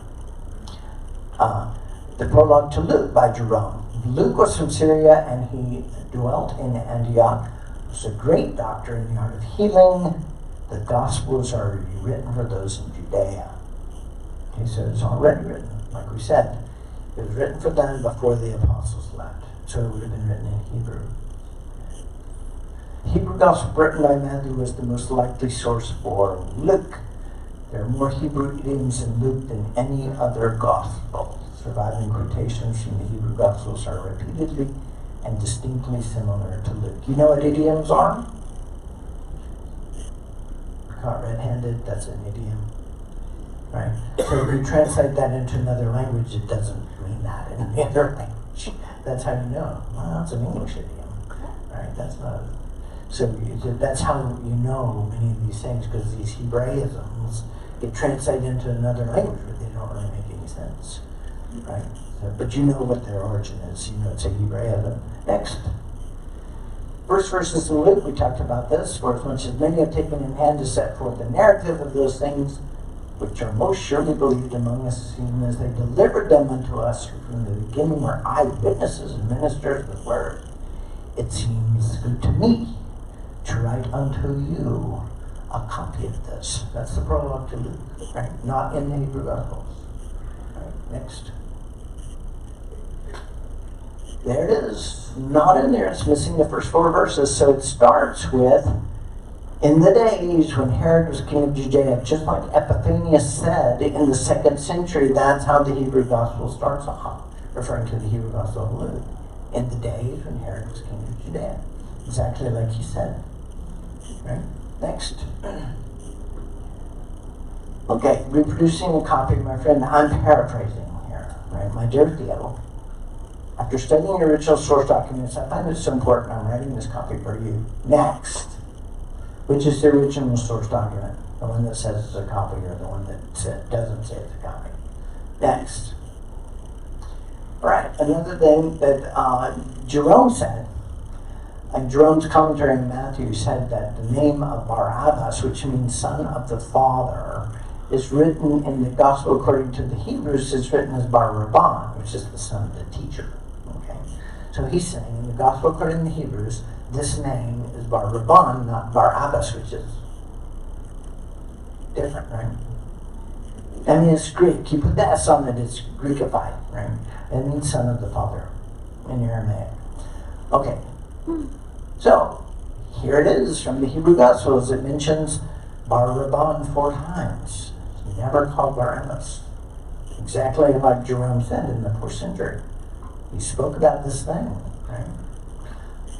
Okay. Matthew 53, 35, 35. It says in the King James Version, which is basically these days a straight copy of the Latin Vulgate, the city of the great king. In the Hebrew Gospels of Catalonia and the Shem Tov manuscript, it says Jerusalem, the city of God. Next. Exodus 25, 31 through 40, and shall make a menorah of pure gold. And we know that Yeshua talked about that in Matthew. Right? And in the Hebrew Gospels, of course, it doesn't say candlesticks, it says menorah. Right? Next one. Early Greek texts of the Gospels are missing some very, very important things. Next. The Greek and Latin scripture is corrected by the Hebrew Gospels. No church, this is quoting Didymus of Alexandria, No church council would ever officially sanction the Hebrew Gospel with canonical authority. Nonetheless, the Hebrew Gospel was such that it was enlisted to resolve exegetical difficulties in canonical texts. Because the early Greek texts of the Gospels were woefully inadequate. They were not as good scribes as the Hebrews were. Next. The Great Missing Commission. Go ye into all the world and preach the gospel to every creature. The Great Commission is not in the early Greek texts of either Matthew or Mark. That's kind of a big thing, isn't it? That's the only two places mentioned, Matthew and Mark. It's the very last verse in Matthew, and it's within the last 12 verses of Mark. They're missing from the earliest Greek texts. It's not in the early Greek texts, earliest Greek texts. It is in the Hebrew Gospel, which is how we know it really exists in the other Gospels. So that's probably where it was corrected from, because it is in the Hebrew Gospel. Next. Go ye therefore and teach all nations, baptizing in the name of the Father, the Son, and the Holy Ghost, and that's the end of Mark, where it says the same thing. Next, Holy Communion, only the bread. The communion of wine is not in the earliest Greek text. Didn't know this, did you? They're not going to tell you this stuff. Right? Why did they want to tell you what's wrong with the Greek Gospel? Okay, so took the bread, blessed and broke it, gave them to them, saying, "This is my body, which is broken for you." But the bread, not the wine. Go ahead. Okay, now in the Hebrew Gospel, it has the covenant of the wine. This cup is poured out for you is the renewed covenant in my blood. In Hebrew, they have it. Not in the earliest Greek text. I know this is probably shocking to you, but it's true. Next. The Lord's Prayer, our Father who art in heaven. Okay, all of that is in there. Hallowed be thy name, thy kingdom come, thy will be done on earth as it is in heaven. Next. Okay, this is the last part. This is called the doxology. For thine is the kingdom and the power and the glory. This was part of the Greek liturgy. You know, the call and response to the audience. It was never part of the Hebrew prayer. It's not in the earliest Greek text. It was added in later, centuries later, because it's part of the Greek liturgy. And so they just added it in there because it's real popular. Everybody knows that. All researchers know this, that it was not the original. It got added in because it was part of the liturgy. And it got left in for the same reason, because it's really popular. Okay, and it's fine, and I don't have any problem with it at all. I mean, all these things are mentioned in the Old Testament. They all exist, they're all great. But it just wasn't part of the original Lord's Prayer.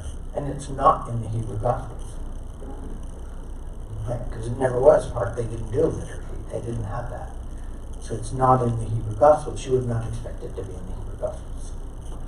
Okay, so where are we?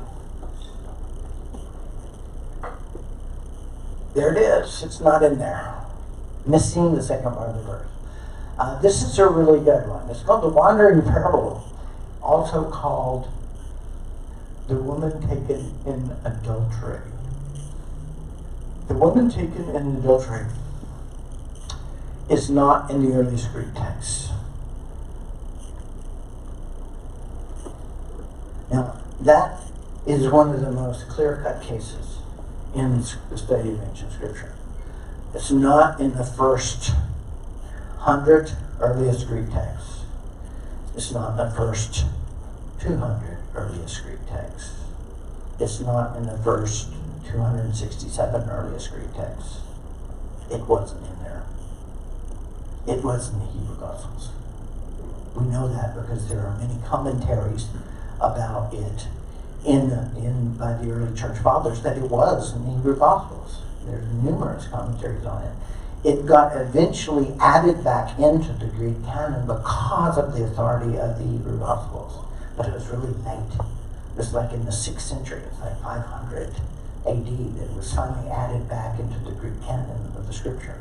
So we have the Hebrew Gospels to thank for that, the preservation of that. And I'm not saying there's anything suspicious about it. I mean, I think that totally happened. I mean, it's in the Hebrew Gospels. So I think it totally happened. It's just that it was not in the earliest Greek Gospels.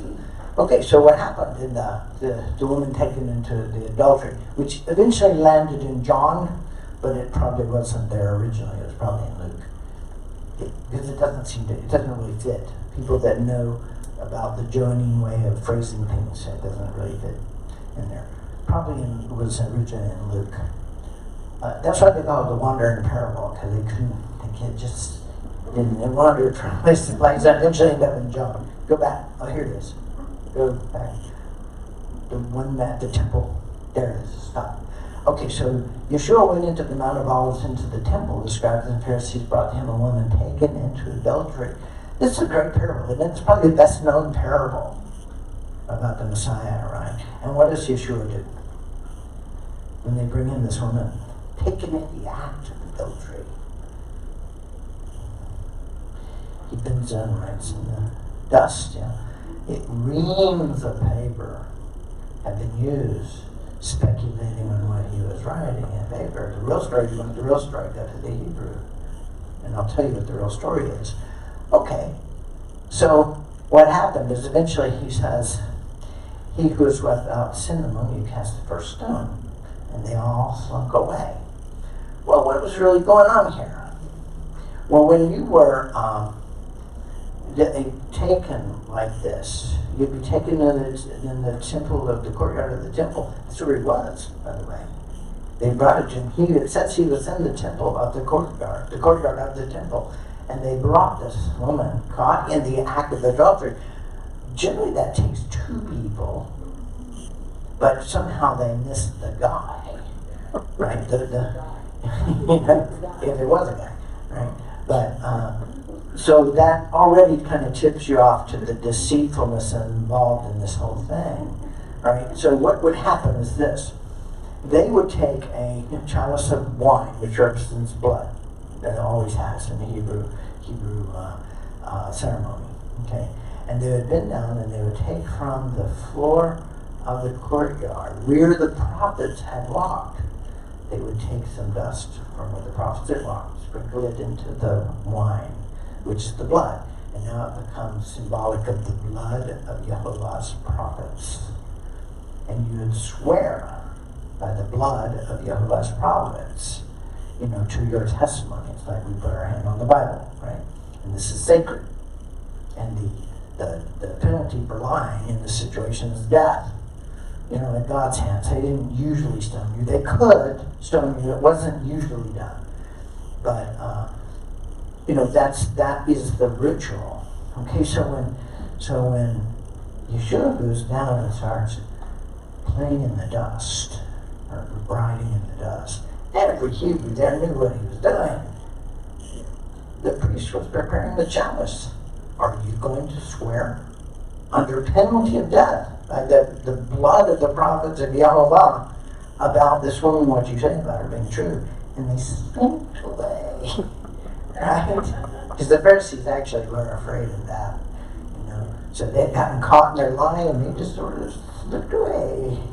Okay, and he says to the woman, well, no one condemned you. And she says, no one, Master.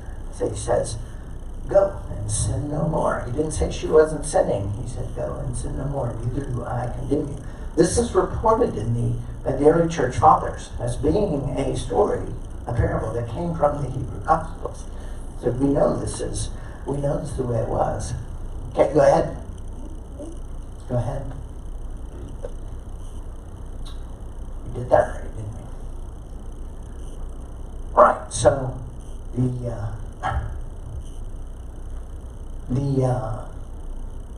this is the comparison of the Hebrew Gospels from Catalonia and the Shem Tov manuscript.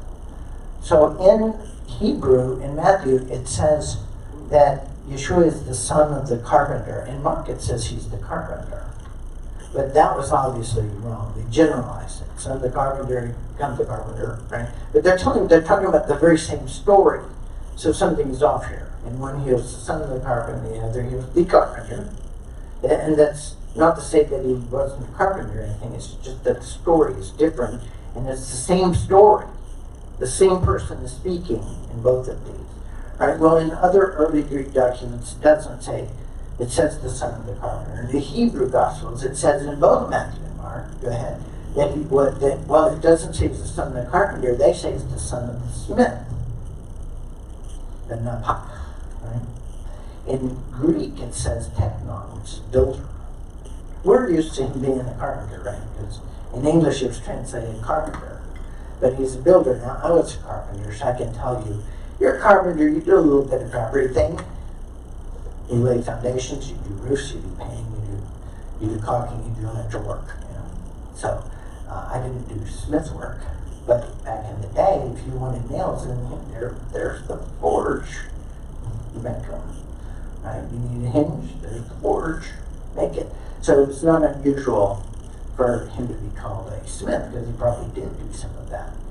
You know, but he was a builder in Greek, so it's nothing to freak out about. But they were consistent. Both Matthew and Mark, they say it's the son of the smith. Right, next.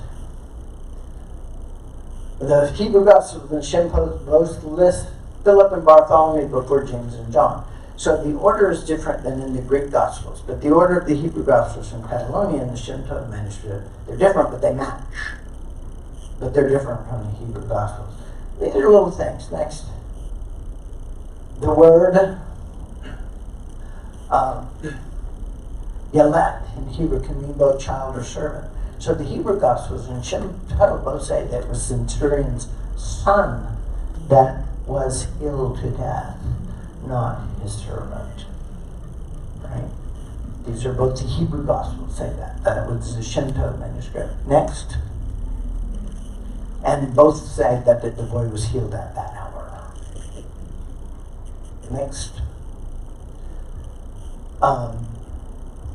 Remember when Joseph found out that his beautiful 15-year-old bride was pregnant? He was upset, I bet. But he was obviously a very decent man, because he was thinking how to put her away without, because he couldn't marry her now, right? Because that's as bad as doing it. And if you're engaged, it's the same as being married as far as your fidelity is concerned. So he was going to try and put her away without, Shaming. you know. And it said he was, in the Greek Gospel it says he was worried about putting her to shame. In the Hebrew Gospel, in both the Shem Tov manuscript and the Hebrew Gospel from Catalonia, it says he was worried about her being put to death. Right? The Greeks didn't understand that, so they said he was worried about putting her to shame. But the Greeks didn't really know shame anyway, so I don't know why they were translated that way. They had no shame. Okay, so but that's a little different, right? But they agree. Next, KJV, we're coming to worship him. The Hebrew Gospels, we're coming to worship him there. Yes, next. Yeshua said, you're the salt of the earth. Yeshua, in the Hebrew Gospels, Yeshua the Messiah said, just tell me, you are the salt of the earth. So, next one. The queen of the south shall rise up in judgment. In Hebrew Gospels, the queen of Sheba shall rise up in judgment. I don't think anybody disputes that the queen of the south was the queen of Sheba, but they say it specifically. I don't know why the Greeks did that. Maybe they didn't know that. But they said the queen of the south. But that is the queen of Sheba. She's down south. Right? And she, remember, she went to Solomon and they spoke her wisdom. Next one. We have sung unto you, we have piped unto you, you have not danced. We have sung unto you, you have not danced. Next. Yeshua casts out a demon in the story of the lunatic demon in Shem Tov in Hebrew Gospels. Father speaks to Yeshua of his faith, not his unbelief, as in the Greek Gospels. Next one. Satan tempts Yeshua. Go ahead. Saying, Yeshua overcomes it by saying, repeating over and over again, it is written. It is written. Interestingly about the it is written part, Katav right here, it's overlined, which is a marking that they use called Gershayim. It's used to mark the deity, is one reason. So it is written, marked as the deity. Right? It's the word of God, it's divine word. Next. So does the name of God matter? Let's see. Does it? Does the name of God matter? Okay, good. I'm glad you think so.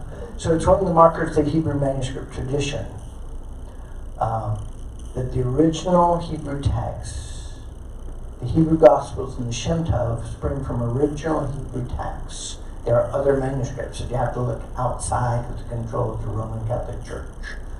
So there are markers of the Hebrew manuscript tradition. Go ahead. The Ramont Bible is one of them. Remember I said the Ramont Bible predates the Latin Vulgate. They had this. They got it from, it's interesting because they were up in Lombardy in northern, those were the descendants of the Waldensians. It's actually mentioned in the preface to the Hebrew Gospels of Matthew. It says Matthew was already published in Lombardy. When I first translated this, I thought, Lombardy? What are you talking about?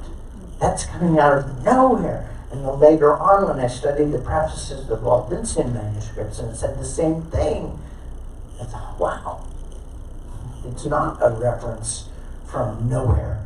The two are connected. Matthew got to, in Hebrew, got to Lombardy very early.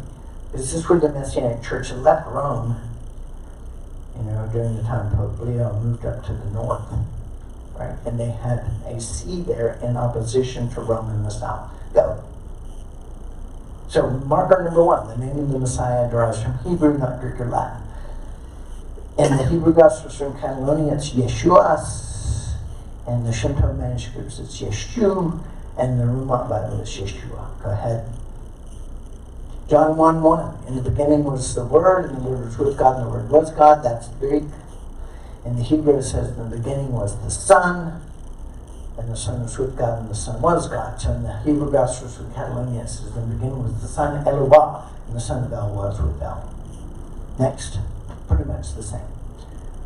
Where it says Son of Man in the Gospels, it often says Son of the Virgin in the Hebrew Gospels and the Roman Bible.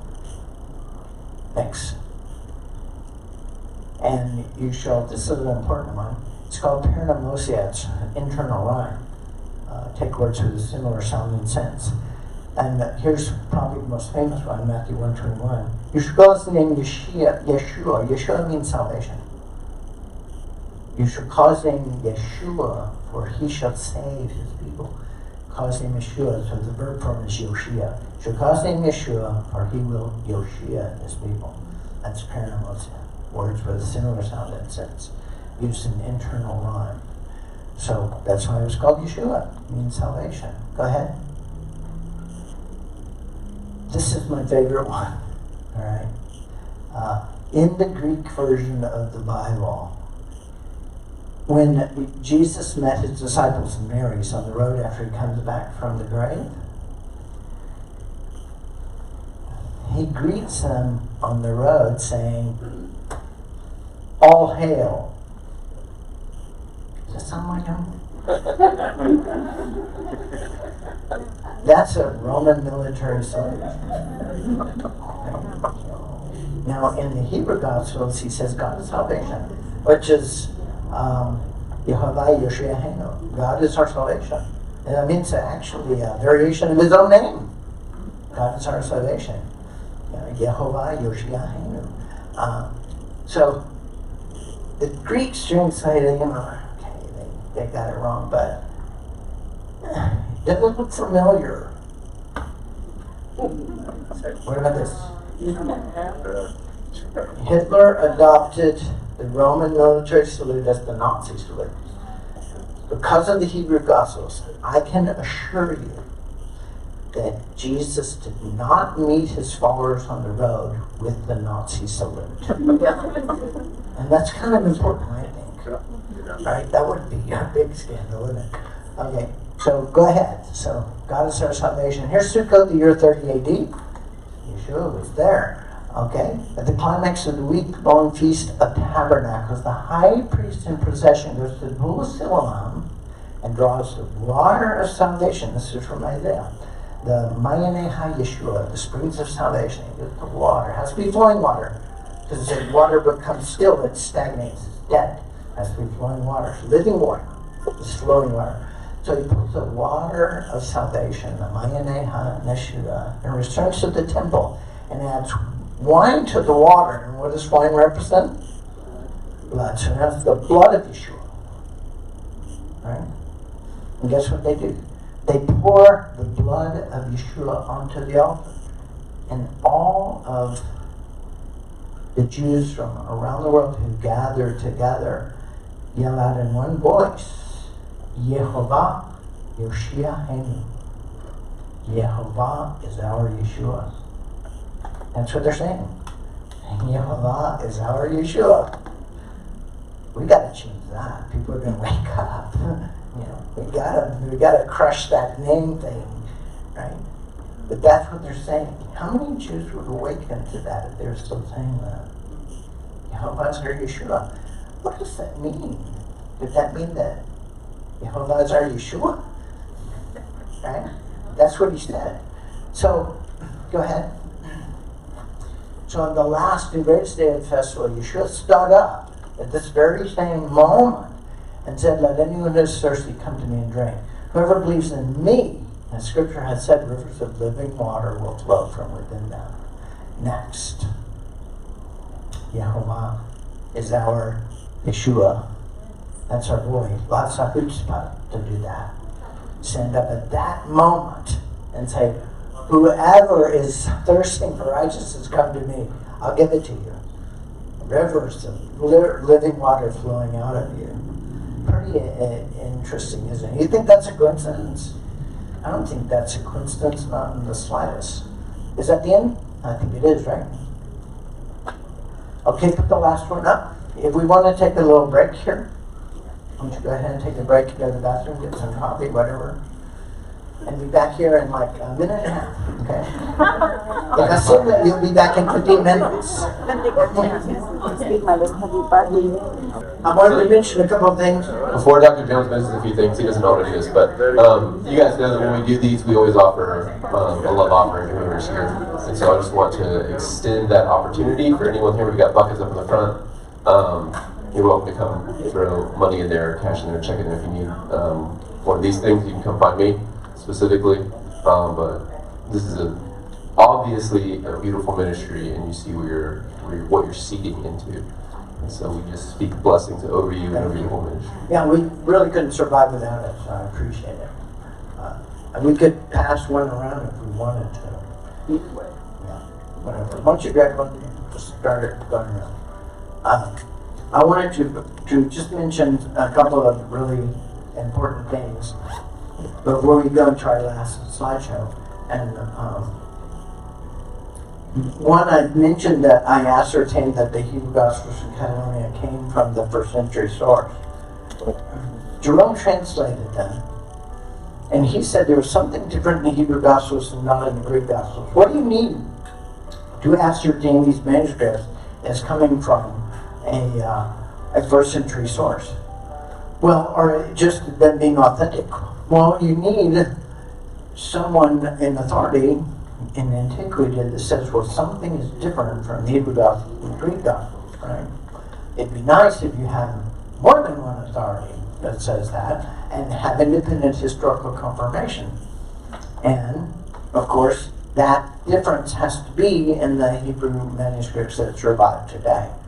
But he wrote that in 3 places in Scripture, at the crucifixion of Yeshua, they talked about, they make a big deal about the veil being torn, and that's in Matthew, Mark, and Luke. Okay? Well, he said in the Hebrew Gospels, doesn't say anything about the veil. It was the actual huge lintel stone in the Holy of Holies that broke into and fell. Now keep in mind, what's beneath that big lintel stone is the veil. So this is not necessarily a contradiction of the one to the other, it's just a different perspective. Right? The foreshadowing of the destruction of the temple, which actually happened 40 years later, it was damaged and desecrated by the earthquake that happened at the crucifixion of Yeshua. Now I usually do a slideshow just on this, but I haven't, so you just have to get it out of the book. It's in Sons of Zion Volume 1. So he mentions it in 3 places, right? In Matthew, Mark, and Luke, 27:51 in Matthew.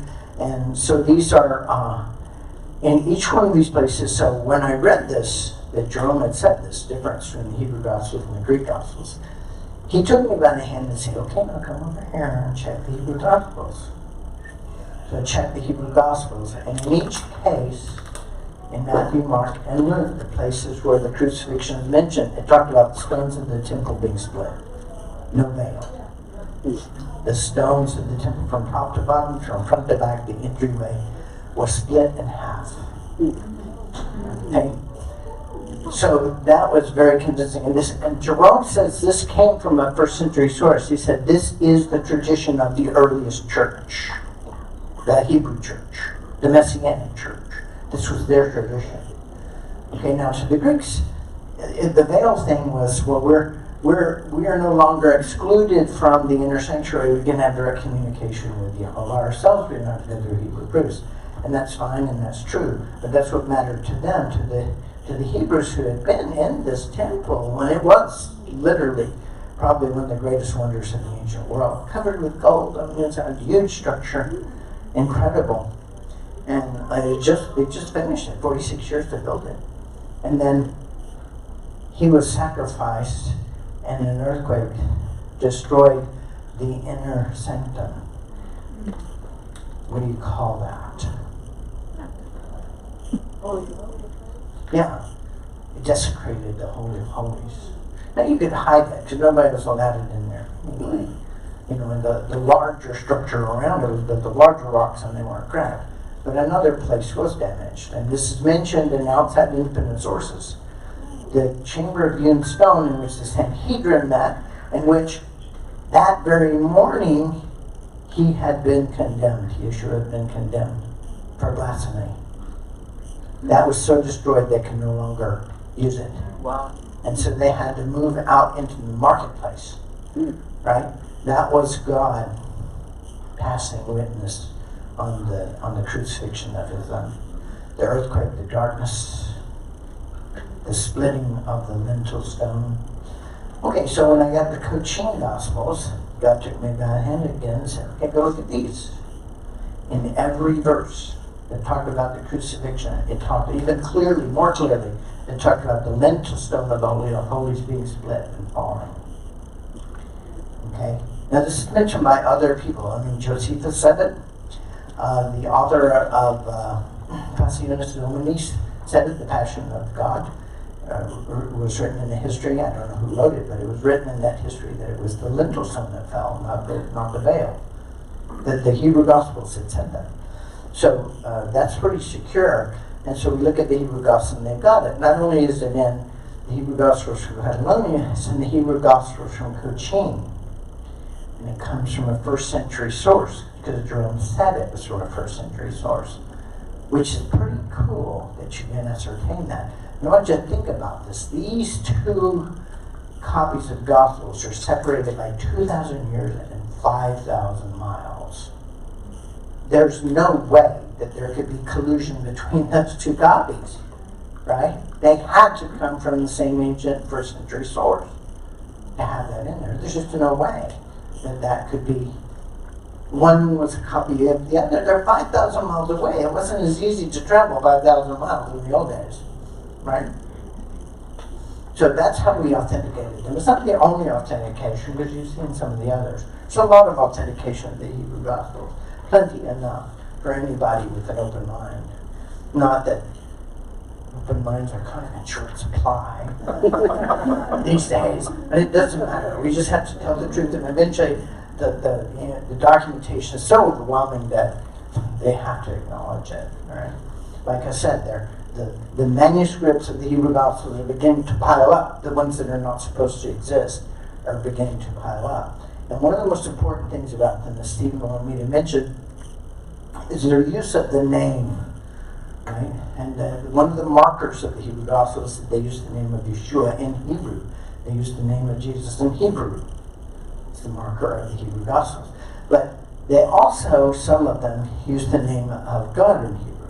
Yehovah, Yod-Heh-Vav-Heh. Right? And that's important because the Yahweh has the name of God. That's a Gentile invention. It was pretty much first proposed by Theodoret of Cyprus, who got it from the Samaritans, which are a horrible source for anything truthful or accurate, right? So it came from a bad source. It was proposed by the Gentiles. The Jews certainly weren't going to correct them. They didn't want them to know the sacred name anyway. They were, nobody was saying it, so they would be sacred and people wouldn't be saying it. Okay, so they weren't going to correct them. All right, so this goes on and on in the English-speaking world. That is Yahweh. Okay, well it's not. There's no evidence of it. Nehemiah Gordon did the definitive research on this, and I write about it the last 11 pages in the 6th chapter of Sons of Zion, and I go over the evidence for it. It's pretty definitive, really, at this point. That Nehemiah found the name of God written as Yod-Heh-Vav-Heh, and with the correct vowel pointing, which would make it Yehovah. They usually leave off the holum, which is the dot in the middle, which is the long O sound. So they leave that off so that you won't pronounce it correctly. Okay, well here's what Nehemiah found. Sometimes they forget to leave it off because they're just not paying attention. And they forget to leave it off. And so he found it dozens of times in all these manuscripts. So he started looking at more manuscripts, and he ended up finding it thousands of times in these various manuscripts. Occasionally there's another variant of the name of God, but it's pretty rare. It's pretty rare to find these, but of the Yehovah with the correct vowel pointings, it's found thousands of times. So if you want to go with some weird variant that only happens once, go for it. But I'm going with the thousands of times, right? And then later on by the 1600s, it started to be published because of the printing press. They started to publish the Word of God in every language in the world. By then, increasingly, it became more common for them to use the name of God with the correct vowel pointing. All right, but I think in recent times it's kind of solidified that you don't say the name of God. That's not scriptural, by the way. Scripture, it says you do. It says 7,000 times the name of God, Jehovah, is used almost 7,000 times just in the Old Testament. And we have evidence it was also used that way in the New Testament. We have some very good evidence. In fact, now remember the Messianics, Messianic tribes came from the same Hebrew educational tradition. So they tended to go by the Hebrew conventions, which is substitute names for the name of God, but not all of them. About 50% of them used the correct name of God in the New Testament with the correct vowel pointing. There's plenty enough to show that it should be in the New Testament, right? Because that was erased by the Greeks. They erased the name of God, which is an abomination of the largest sort, I think. Frankly, I think it's the greatest abomination ever committed on the Bible, is to erase the name of God. Do you know how many times you're commanded not to do that in the Bible? I mean, it's very clear. But it's not just that. It's all the blessings that go with the name. Blessed is he who knows the joyful sound of Yehovah, speaking about specifically the pronunciation of the name. Okay? And, you can still use God. Those are all titles, but there's fine and more Adonai. They're all titles. They're not his real name, but you should know his real name. Use it. Use it in prayer. Get used to it. Yehovah and Yeshua. Use them. I know it sounds kind of weird at first, but you get used to it, and then it doesn't sound weird anymore. Use it in prayer sometime. There's nothing wrong with using the other names of Jesus Christ or of God or Lord or whatever. But I'm just saying, there are blessings attached. Wherever two or more are gathered in my name, and it mentions specifically, bless the name of Yehovah, I will be there with them. You want God to be there with you? Ask in his name. Right? It says, whenever two or more of you are gathered to honor memorialize these feast days of Yehovah, they're not the feast days of the Jews. These things were created long before there were any Jews. The Sabbath day was created before there were any Jews. Right? So it's the feast days of Yehovah, that's what it is. The feast days of God himself, not the feast days of the Jews. Alright, you can observe those. I don't care if you go to Latin Mass on Christmas Day. You can still observe the Sabbath day and you can observe the feast days of Jehovah as he asks you to. There's no day in the calendar where it's forbidden to worship God. Right? What you should avoid is what it says in Exodus. Do not do what some do, where they ask, what did those people do to worship their gods? I'll do the same. Don't do this. Don't do what they're doing to worship their gods and say that you're worshiping me. All right, so there are pagan rituals involved in Easter and Christmas. Learn what they are, don't do them. Okay, some people say the tree. There is a verse in the Bible about the tree. It's a little bit ambiguous, but, you know, you can put up a menorah with lights. The Easter egg hunt, that's a very pagan thing. The sunrise service, that's an Ashtoreth ritual. And they were doing this at the temple. That's why Jehovah left the temple in Jerusalem in Ezekiel 8 through chapter 8 through 11. Because they were worshiping Mithra. They were weeping for Mithra. They were worshiping Ashtoreth on the steps of the temple. The men were turning their backs on Jehovah and worshiping the sun god from him. Okay? Don't do the things that the pagans do and act like you're worshiping him. He's not going to buy that. And so become aware of the pagan elements of Christmas and Easter, and don't do those elements. I suggest you can buy these little plastic gift boxes, open up. They don't cost any more than the little eggs do. And put a Hershey's Kiss in there with the scripture and hide them around. Just do a spirit class. And you don't have to do it on Resurrection Day. You can do it anytime during the year that you want to. Okay? So, you can do a spirit quest. Do you think the kids are going to care? Whether it's an egg or a little multicolored, plastic gift boxes? Kids are not going to care. All right? But then you're not doing the pagan thing. You're doing a spirit quest. Okay? Don't do a sunrise service. Okay? Just do it another time. So that's what I would do. Just learn about these things and their origins. You want to go to church on Christmas? Fine. Right? There's no day that is the worship of God is prohibited. But be aware of the things that are pagan, that have been adopted into Christianity, and don't do those. It's an abomination to Jehovah to do that. And do try and observe the feast days. Just, if you do nothing more than say, you're supposed to say on the Sabbath day, I declare the Sabbath day to be holy. When you do that, you're much more likely to treat it as if it's holy. And then you're supposed to say that at the end of the day. So it is to you to begin and end the Sabbath day. Because, the time changes, right? Sometimes the sun doesn't go down until 9 o'clock. Sometimes it goes down at 5:30. And so you can determine the beginning and end of the Sabbath day, which I think is great, really. And do that on the Passover and Sukkot, the big three, and Shavuot after it comes after Passover, and then Sukkot in the fall. You might as well throw Hanukkah in there. It happens during the Christmas season, so that's what I do. I would do the family dinners at my house during Christmas, even though I've become a Messianic, so I'd invite them to a Hanukkah evening, and I would tell them the story of Hanukkah. We'd exchange gifts. They didn't care, the turkey was the same. So it worked out fine. And we had the family togetherness. I got a lot of respect for my mother for being able to get a whole dinner on the table, everything hot at the same time. Incredibly difficult. Right? It was really a challenge. So the name of God is really important. The feast days of God are really important.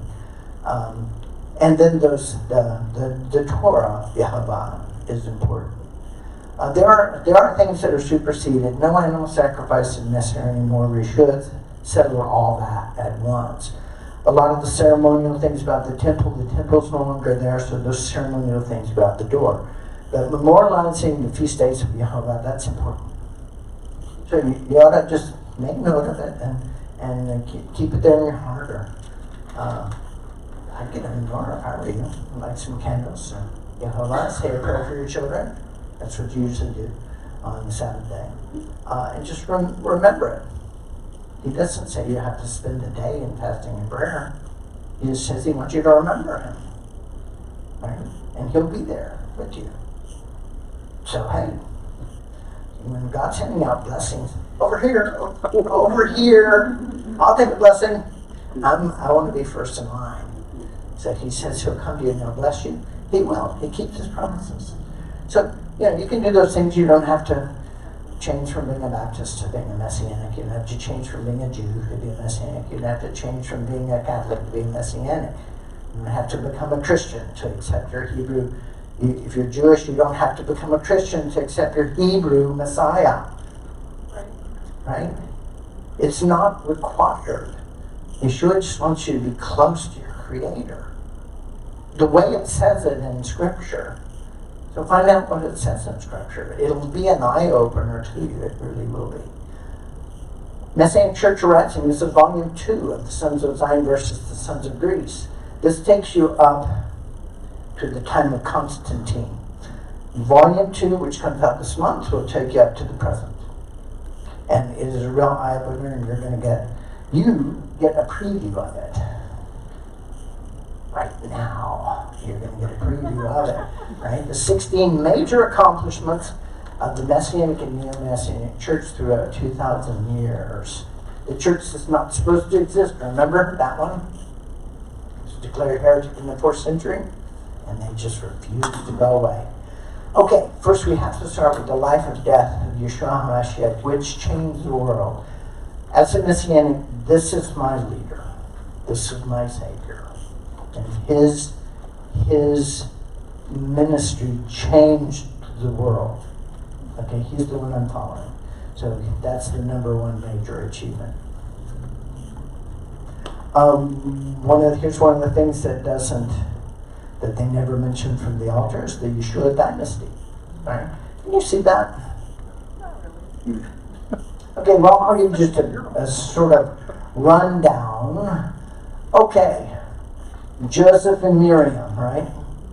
They had Yeshua was their son, but also James the Just, who took over the church from him after he died. Here's an interesting thing.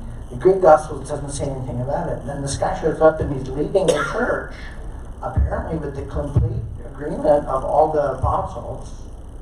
The apostles were chosen by himself. Yeshua was given a vision of each one of them, and he went and said, "Come on, follow me, you're the one." Right? Well, and who's this new guy? This James that's running the whole show. It's Yeshua's brother, we know that, but he's not mentioned in any of the other Gospels. Right? And then he appears in Acts, and he's the leader of the church.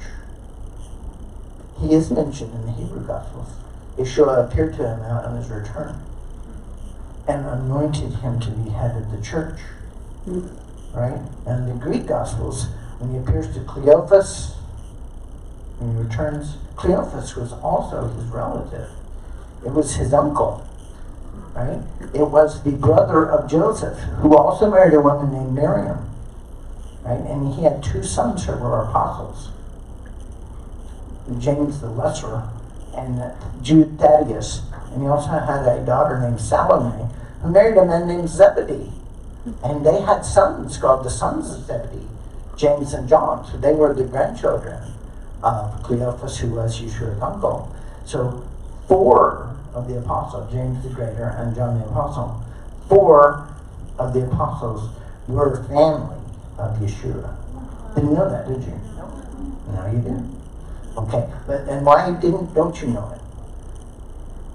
Because they don't want a Yeshua dynasty. They want a Greek dynasty, right? We're going to just sort of ignore that part, the continuing existence of the Messianic Church and the Messiah and his family, who played major parts in the beginning of with the Nazarene Church. Okay, so we've got him, and then we've got Zechariah and Elisheva. Elisheva is Miriam's cousin. So Zechariah would be like a cousin-in-law to Yeshua, but he's family, right? He was more in the role of an uncle, kind of, but he was actually a cousin, right? So they have a son called John the Baptist. You heard of him? Yep. All right, that's their son, right? He was the second Messiah, the prophecy of the two Messiahs. Yeshua was from the royal line, John was from the priestly line, right? That was prophesied. Which is not a prophecy that the Greek church wants. They just want the one Messiah, so they sort of ignore all that, right? And they ignore the prophecy. So it usually gets mistranslated in the Old Testament. But it's very, very definitely there, and everybody in the first century knew it. Okay, so then you go back. Then after James the Just runs the church, Simeon, who's another son of Cleophas and Miriam, who's the cousin of Yeshua, he takes over the church, and he's the one who takes them to Pella when they're surrounded by the Romans. And James the Just takes it through the first 30 years, really difficult time. Does a wonderful job, the brother of Yeshua. And then Jude takes over the church, even though he's very aged at that time, about 95, but he's the brother of Yeshua, so he takes over the church. And then the line goes down through his children, his two grandsons, James and Zochar, and then one of their descendants, Judah Kyriakos. All of these people were crucified, except for John the Apostle. All of them, except for the Miriams. And Elisheva was not. Zechariah was executed by the secret police of Herod. Not in the Bible again, but it is in the Hebrew Gospels. Right, so the story is there. It's just not. It's just they sort of cut out the things they don't want you to know. In the Greek Gospels, he just don't mention them. All right, so Yeshua returning from the dead and anointing James to lead the church. It obviously happened, and Paul says it happened. He says that Yeshua came back and he appeared to all the apostles, and he appeared to James, his brother. He says that, and then at last of all, he appeared to me. So it's in there, but they kind of cut it out anywhere else, right? So we know it happened, but in the Hebrew Gospel it's very specific. He returned, he anointed James as the leader of the church, and the apostles knew. Why did he do that? Well, the apostles were supposed to go out into the world. James took care of the home church. And they were supposed to go out. They spent a lot of time hanging around Jerusalem before they finally made it out on the road. Right? They did. It took them a while to get that down, but they did it. Okay, so there you have it. The Yeshua dynasty you're not supposed to know about. Okay, next one. Okay, so here's another thing. The Great Apostasy. In 325 AD, the Council of Nicaea declared the Messianic Church heretic. All right, this is it's all part of the creation of the Greco-Roman Church, right? When they did that, when they declared the Church of Jesus Christ himself, of Yeshua HaMashiach, to be a heretic, they committed apostasy. And there's no other way to describe it. They did not become corrupt or anything like that. They were very orthodox in their beliefs. And they accepted the authority of the greater church. Okay? But they were still Torah keepers. And that was really their sin. Not what they did believe, but it's this additional thing. They still read the Bible in Hebrew, and they still were Torah keepers. They had not become good Greeks yet. And that's really the way it was the whole time. It's this Jewishness. We got to stomp that out. Yeah, we got to wipe out the Jewishness thing. Well, Jesus is a Jew. Well, they turn him into a Greek philosopher. Now, Jesus Christ and Yeshua are the same historical person. However, the archetypes of them, the way they are taught and perceived to be, is quite different.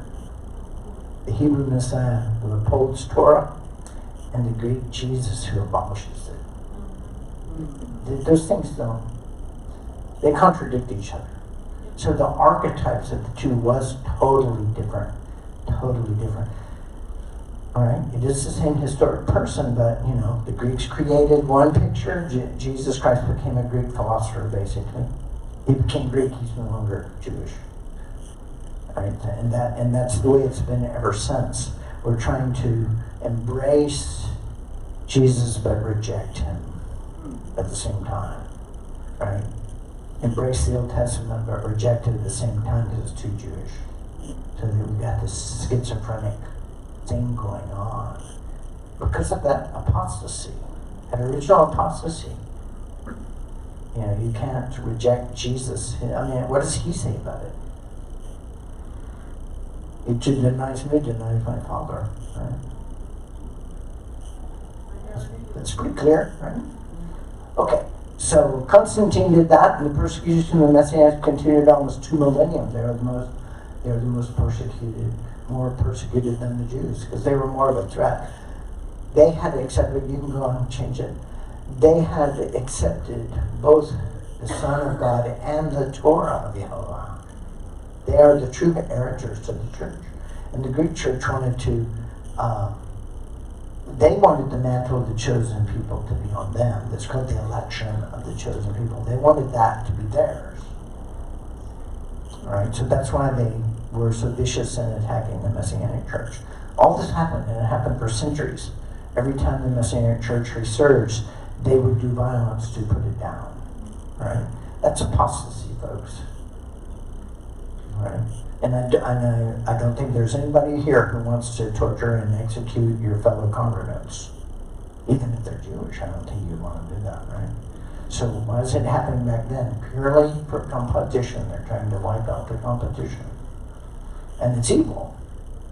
And it caused them to do very, very evil things for the time, despite the fact that other people were being saved at the same time. It's a spiritual battlefield. The whole church is a spiritual battlefield.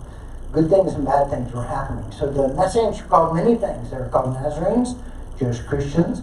In Spain, they were called conversos. They converted. New Christians, as opposed to old Christians. The new Christians were sort of second-class Christians. Crypto-Jews, because they believed everybody was faking it. Every conversion was just false conversion. They were not allowed to go to the New World, except for the Portuguese. The Portuguese had such a small population, they actually recruited Messianics to go to the New World. So every Messianic from Spain that made it to the New World claimed to be Portuguese. So Portuguese became basically a synonym for converso in the New World. And they were called Marranos, which is actually Spanish for pig. So they were called, the conversos were called pigs. Yeah, shows you how much esteem they had for them. Right, next.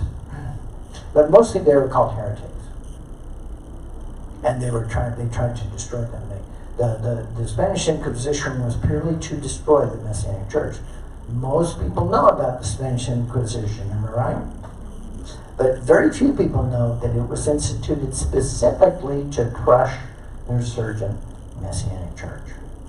About 250,000 strong. Not all of those were what we would call,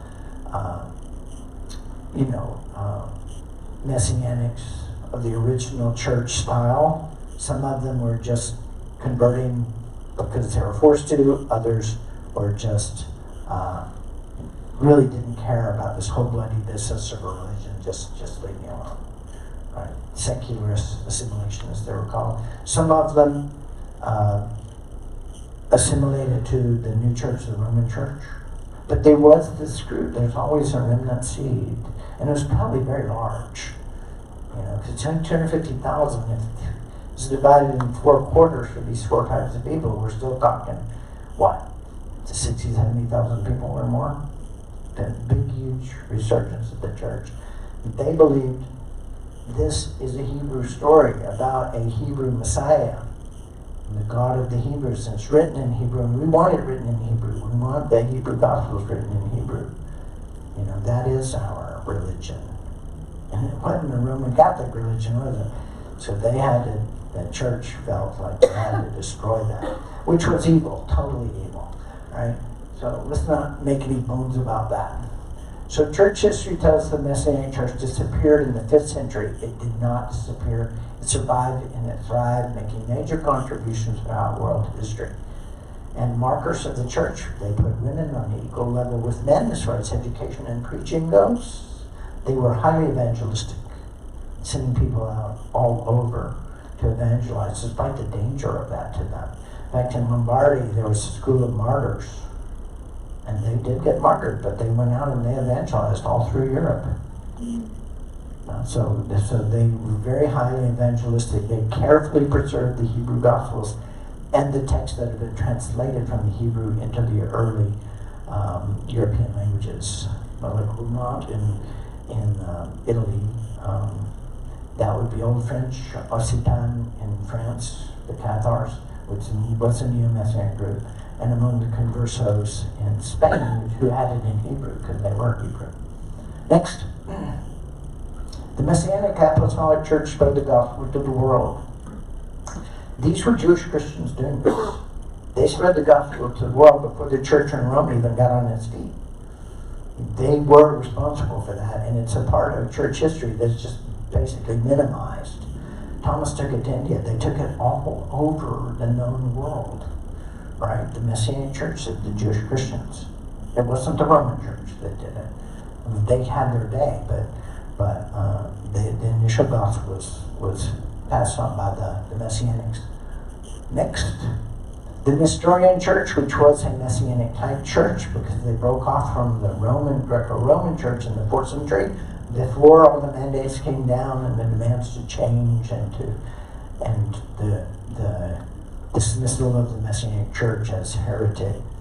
And they spread all the way to the east, and they took all the Greek books with them, because Greek had been banned by this time. Remember, that's competition to the Roman Church too. So Greek was banned. All those priceless classics, Greek manuscripts, went with this Nestorians to the east, and they were translated into Arabic. Later on, they came back through the Messianic scribes of Spain, were retranslated back into the languages of Europe. We're talking Socrates, Plato, Aristotle, the masterpieces of Greek science and medicine and everything. Those were literally resurrected and survived due to the Messianic scribes. But they spread it all over the world. Go back one. The Nestorian Church spread all the way to the edge of China, down to India. They had 75 bishoprics all over Asia. The Marco Polo said the road to the Silk Road to China was dotted with Nestorian chapels. Okay, so they had the markers of the Messianic Church. Education was a huge value to them. Treatment of women was a huge value to them. Evangelism was hugely valuable to them. Those are the markers of the Messianic movement. So they were the largest church as far as extent and numbers in the 14th century. Never heard of them, did you? Because they are competition, right? Go on the internet, look up and say maps of the spread of the Christian church. 9 out of 10 of them are going to just be the spread of the Roman Catholic Church. They were not the only player. There's the Greek Orthodox Church, there's the Nestorian Church, there's the Messianic Church. There were the Celtic Church. Okay, next. Paul was freed after 3 years house arrest. He went to Spain. Clement of Rome says that he did. Next. The underground church spread through Europe from 1000 to 1300. All those little yellow dots are where it spread. To the Vaudois, they were the Waldensians in Italy and France, and the Cathars, but also the Conversos in Spain, and the Tisserand up there, the Bulgarians, the Paulicians, all of these people. This is the underground church. This is the Messianic Church, spreading from place to place. Now the Roman Church gave them the name, different names, as if they were just a plague of heretical pests. They weren't. They were a rather consistent movement, unified movement, really. Next. The Messianics, number 3, the Messianics carefully preserved the Hebrew Gospels in the received texts. The Gospel was already written for those in Judea and for Matthew in Lombardy. Which I told you seemed strange until I read the prefaces of the Waldensian Gospels from Lombardy, and it said the same thing. So that became very interesting. Next one. This is from the Hebrew Gospels from Catalonia. The first evangelist wrote this in the Holy Tongue, that's Hebrew. Next. Lucian's Greek Bible was done in the first compilation of the Bible was the Itala Bible, which was done in Latin, but it had very possibly done by Messianic scribes. It used heavily dependent upon the Hebrew Gospels and the Tanakh, the Hebrew Old Testament. Right? So the first compilation is like in 150 AD, very early, very early. The Textus Receptus was the first compilation in Greek, and that was like in 290 AD by Lucian of Antioch, who was most likely a Messianic Jewish Christian himself, because he knew Hebrew. That's almost a dead giveaway right there. All right, now the Latin Church says their Bibles are the original Bible, so they're not. These are the original Bibles, the Atala and the received text of Lucian of Antioch, right? Then in the next century, the Roman ones are done, okay? So you can see these were earlier and they were first, and they came all the way down to the present. And that's thanks to the Messianic Church. Next. The Survival Liberacy Texas from Ben Wilkinson, our Authorized Bible, protected by the scholarship of the pure church, that would be the Messianic Church, in her different phases by such as the church of Pella in Jordan, where the Christians fled when in 70 AD the Romans destroyed Jerusalem, by the Syrian Church of Antioch, that's where Lucian is from, which produced eminent scholarship, by the Atalic Church in northern Italy, and the same time by the Gaelic Church, Cathars in southern France, by the Celtic Church in Great Britain, and the Waldensian churches of the Reformation. These were the Messianic, neo-Messianic movements. All right? And they dominated the Middle Ages. And the Roman Church was constantly at war with them, trying to destroy them. Next. The ancient Atala Bible, written in Latin, was used by the Goths, the Celts, the Franks, publicly in all the churches. It took like 700 years for the Latin Vulgate to compete with it. So Jerome was furnished with money to do a new Latin Bible, right? To contest with the Atala Bible. Next. Number 4, the Neo-Messianic Church formed the Italic See in North Italy. The See comes from the word for the seat of church government. The Roman See in the south was the seat of church government. But they formed a see in northern Italy in opposition to the one in Rome. Did you know that? No, you didn't know that. There was no opposition to the Romans because they crushed it all and then they erased their history, right? But they exist and they still exist. And they never destroyed them. They still exist. The Waldensians still exist. And in fact, Pope Francis went to them and asked for forgiveness. That's great. That's good that he did that. Right? They didn't go to Spain and ask for forgiveness. The Waldensians were not seceders from the Church of Rome. They never were part of it. And we have a long history of attestation of this. They observed that in the days of Constantine the Great, assemblies of Jewish Christians being persecuted at Rome because they persisted in obedience to the law of Moses, wandered off into the valleys where their descendants remain to this day. Next. The Roman Bible is what they created in the valleys of Lombardy, which predates the Latin Vulgate. Next. Lombardy with the seed of Reformation. There were believers who opposed the worship of images because the church was getting into that. You know, worshiping relics of the saints and their pictures.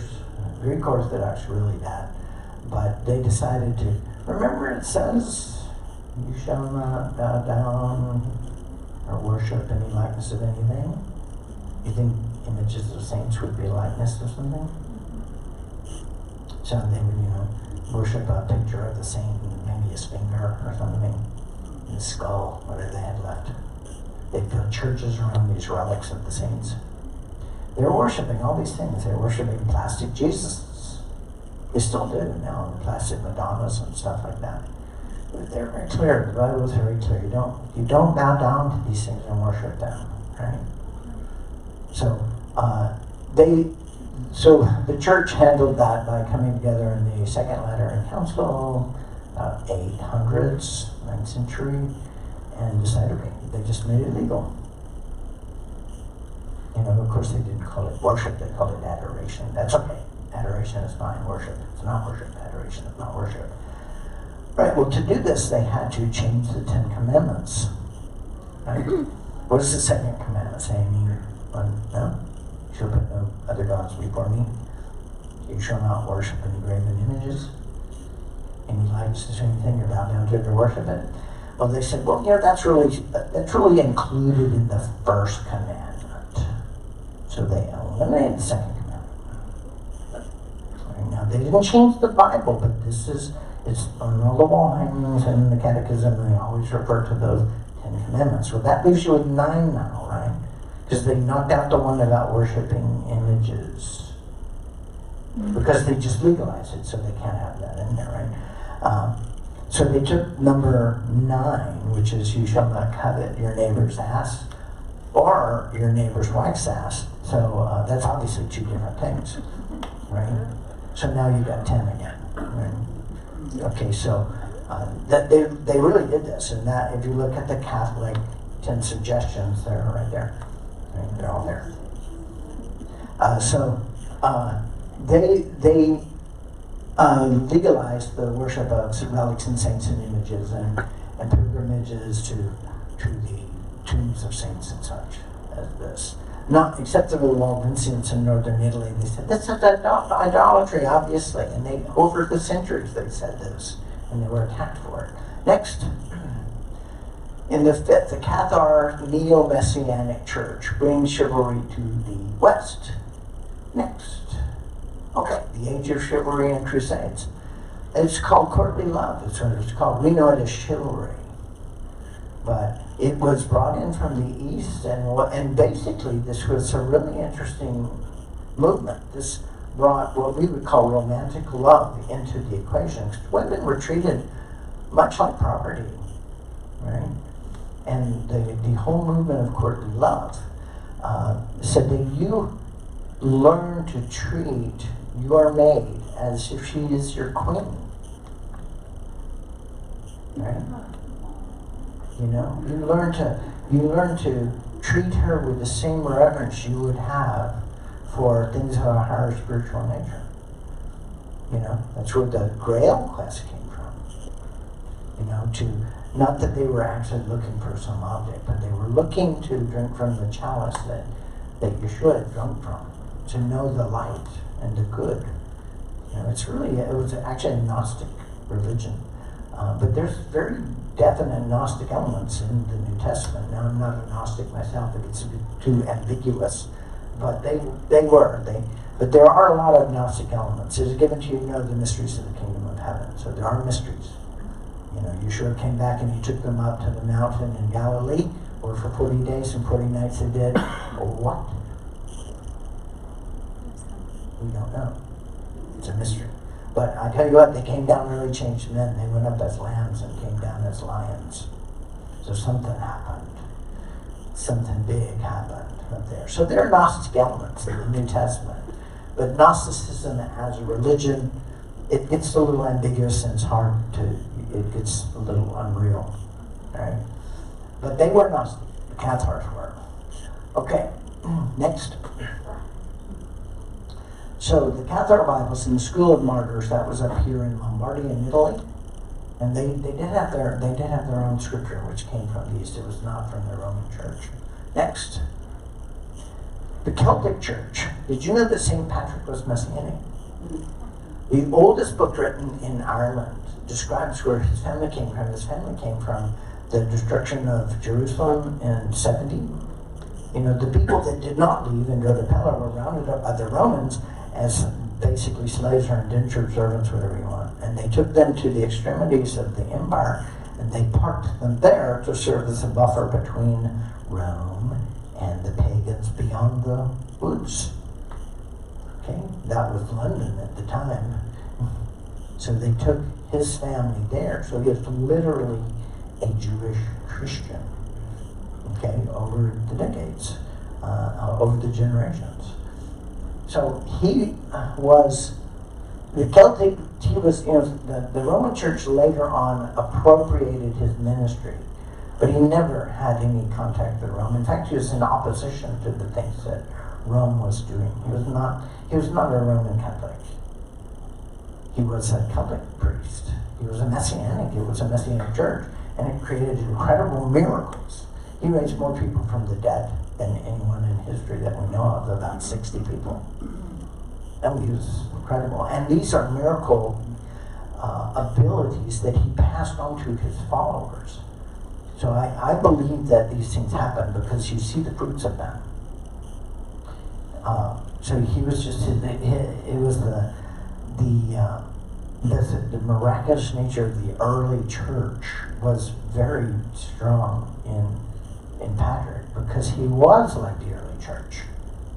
He was the Messianic church, the early church. And they used the Celtic Bible and they used the Italian. And the Celtic Bible came from the Galatians. These were Gauls. They had gone from Europe into Anatolia, Turkey, and conquered a territory there, and they were called Galatians. They were Gauls. They spoke the same language as the Gauls in France. Okay, so they got their Bible from them. So they observed Passover, they observed the Sabbath day, they maintained Laus Perennis, perpetual prayer, for 3 centuries. And it created a time of daily miracles in the lives of the Celts and the churches. And all the Celtic countries just fell like dominoes to Columbus and Columbanus and the followers of Patrick that went there. Ireland, Scotland, England. They even went to Germany and Bohemia on the continent. So it was an incredible church. Later on, women were educated and served equally with men in the Celtic church. One of the markers of the neo-Messianic movements. Elevation of women to be equal with men. Come on, ladies. That's got to be good, because it certainly wasn't the norm of the day. Right? All right, so something was moving in them that we would say is good. Education was also very incredibly high value, as was evangelism. Right? So they maintained perpetual prayer 24/7. Sometimes they would have hundreds of people praising God. God comes down to earth, and you want him to stay. You better treat him like a host would. Right? Be there for him. You know, let him know you want him there. Remember that when I mentioned to some of you about in Ezekiel chapters 8 through 11, Jehovah actually leaves the temple in Jerusalem. And he comes out of the inner temple, the Holy of Holies, and he just sort of waits. Each time he waits and sees if anyone's going to even notice and say, hey, don't go, come back. We'll return to you, right? And then he goes to the threshold of the temple and he waits. And it doesn't happen. Because he's telling Ezekiel to pray to the people, to speak to the people, to prophesy to the people that this is happening. And apparently that's totally useless. It's just that you get the picture of a city that is spiritually dead. And so then he goes to the eastern gate of the temple complex and he waits. And nobody cares. Nobody notices. And then he lifts himself from the midst of the city and goes to the mountains to the east and waits again. Nobody cares. So he goes up to the east where Daniel is, to Chaldea. He leaves the temple. Because nobody cares. They don't turn back to pagan gods. They're weeping for Mithra in the temple. They were worshiping Ashtoreth on the sunrise service. The men were turning their back on the sanctuary, on Yehovah, and worshiping the sun god coming up in the morning. Don't do the things that the pagans do and act like you're worshiping Yehovah. You're not, and he knows it. Okay, so just try to be really aware of those things. Next. Finally, the Roman Church allied themselves with the nobility of the Celtic lands and drove the Celtic church out, drove the priests out, took them over. And so Laus Perennis ended. The era of daily miracles ended by a military force. Okay? But it was a miracle church. It was. And the number of people that were converted was just enormous. Whole countries that were falling like dominoes. They were incredible. But then they came in and destroyed that. And then they claimed it as their own. They appropriated his ministry. As made him a saint and appropriated his ministry. He never had anything to do with Rome. It was quite different and opposed. He kept the Hebrew calendar. Hebrew Passover, the Sabbath day. It was the day of rest. They used the Celtic Bible, which was not the Roman Bible. Right? They used the Atala and Lucian's Greek text. Education was such a high value. All of these people, they studied and they knew Greek and they knew Latin and they knew Hebrew. So they were great teachers. They were incredible masters of the Word of God. It was a really incredible time. I'd like to write a whole book just on that. The Messianic scribes in Spain created a golden age, right? So remember, there was what they called the convivencia, which is the living together between the Arabs and the Jews and the Christians. And during this period of time, these books that had been banned by Rome, when they broke off with the Greek church, they were no longer authorizing the study of Greek even. They couldn't destroy all the Greek books, but they'd been carried by the Nestorians into the East, translated into Arabic, and now they're coming back into Europe. All these priceless Greek masterpieces coming back into Europe, and they're being translated back into the European languages by Uman, the Messianic scribes, and Jewish scribes. But the Messianics were more trusted because they were converts, right? And they were obviously qualified. So Messianic and Jewish scribes. It becomes kind of hard to tease the Messianics and Jews apart, but not entirely necessary either. So thanks to the Messianic scribes and the Jewish scribes, all of this precious information, these priceless Greek manuscripts from the East came flooding back into Europe, which caused what? Well, Golden Age, yes. But the Golden Age sparked the Renaissance. Next. The Nestorians sparked the Golden Age. Scholars from across the Islamic world came to hear the Nestorians teach Greek wisdom. The texts they translated into Syriac, that is Aramaic, were retranslated into Arabic, and then they were translated back into the European languages. Just, they called it the Dark Ages for a reason, because all knowledge was banned, unless we approve of it, of course. It's kind of like today. You only get to hear what the elite media wants you to hear. Right?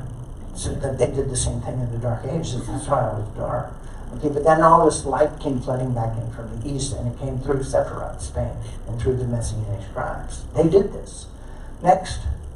But it came from the Nestorians. They had taken the things in there, and they kept coming back. Toledo was the seat of the Messianic church, and it became the gateway to the East. Gerard of Aurillac was one of the, he was not a Messianic, but he was very prolific. He learned Arabic, and he translated many, many books from Arabic back into the European languages. But they found these, and then scholars from all over Europe started coming to Toledo to find the intellectual riches from the East.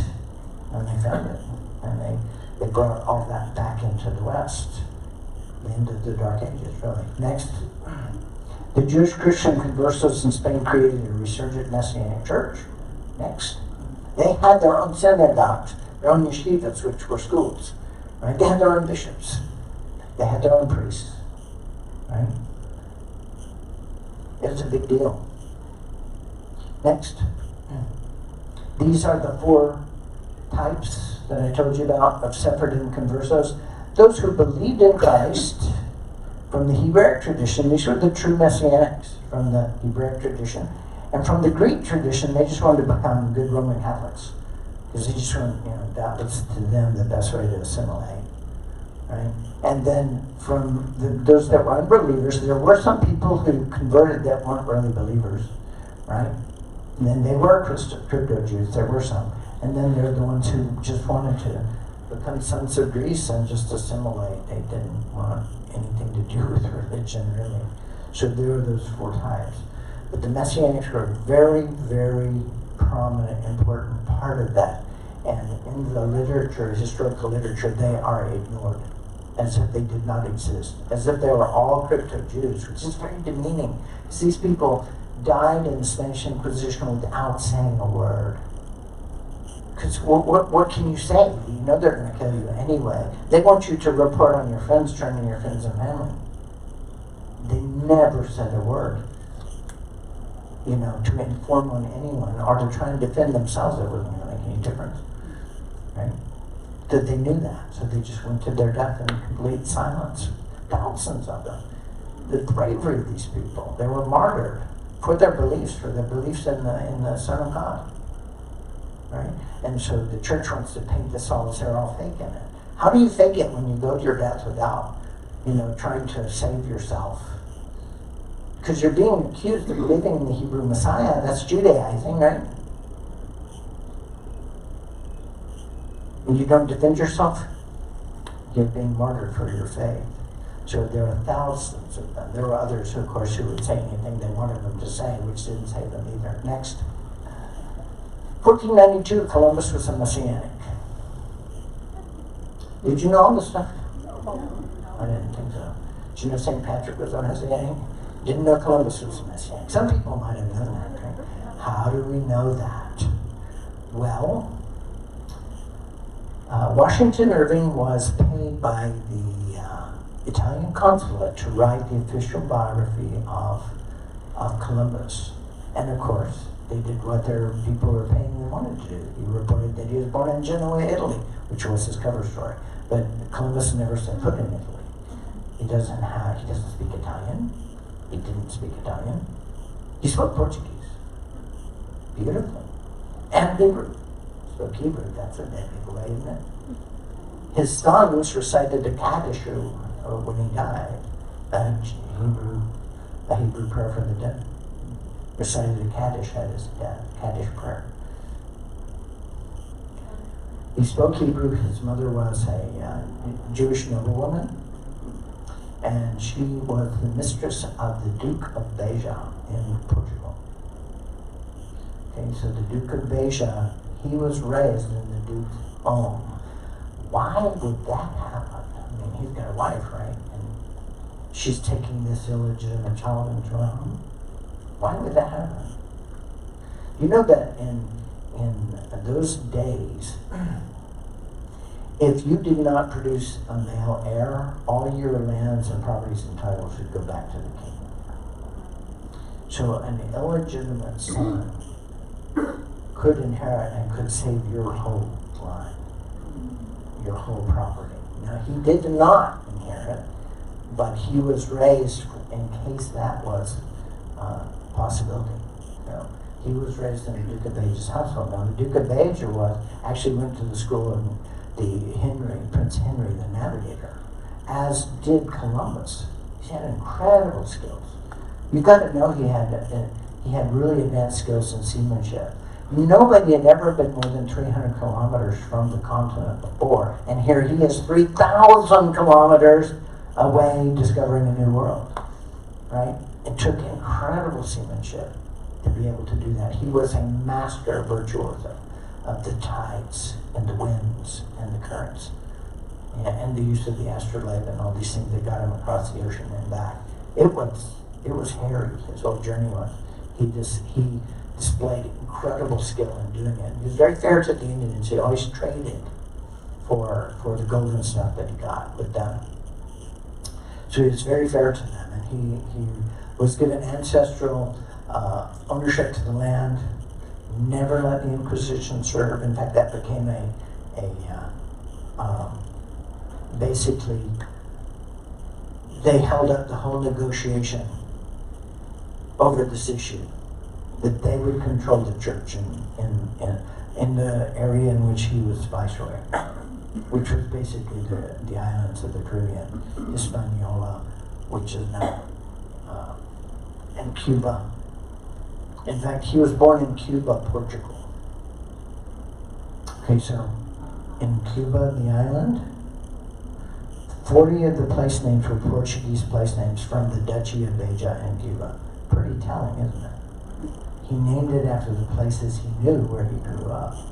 So he was basically born into Portuguese nobility. He was a cousin of the king, King Manuel. Interesting, because he rubbed shoulders with noble people all over Europe. How do you do that? They don't just welcome you and embrace you unless you're one of them. So he was able to do that, but he never went to Italy. So the idea that he was born in Genoa, his wife's family came from Genoa, so it made a perfect cover for him.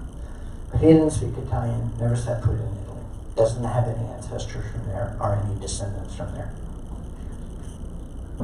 he did come from Portugal. And he was a Messianic. His mother was Jewish. All right. On his third voyage, he was stranded in Jamaica. And he had been arrested in his fourth voyage. He had been arrested after his third voyage because they finally figured out that he was an agent of King Manuel of Portugal. Okay, how do they know that? Well, they found a letter in the archives that King Manuel had given him. See, they got together and they decided that the navigators in Portugal, they wanted to find the route around Africa to go to India and China. They were hung up on that. They didn't want to try and go across the ocean. However, in Spain, where the Inquisition was, there was a mountain of money for someone who was going to go and look for a safe haven for the Jews. And that was the motivation of him and the Messianics who financed his journey. And we know their names. I mean, Santangel and Sanchez, we know their names. We know a lot about them. We know that he left with a manifest full of known conversos.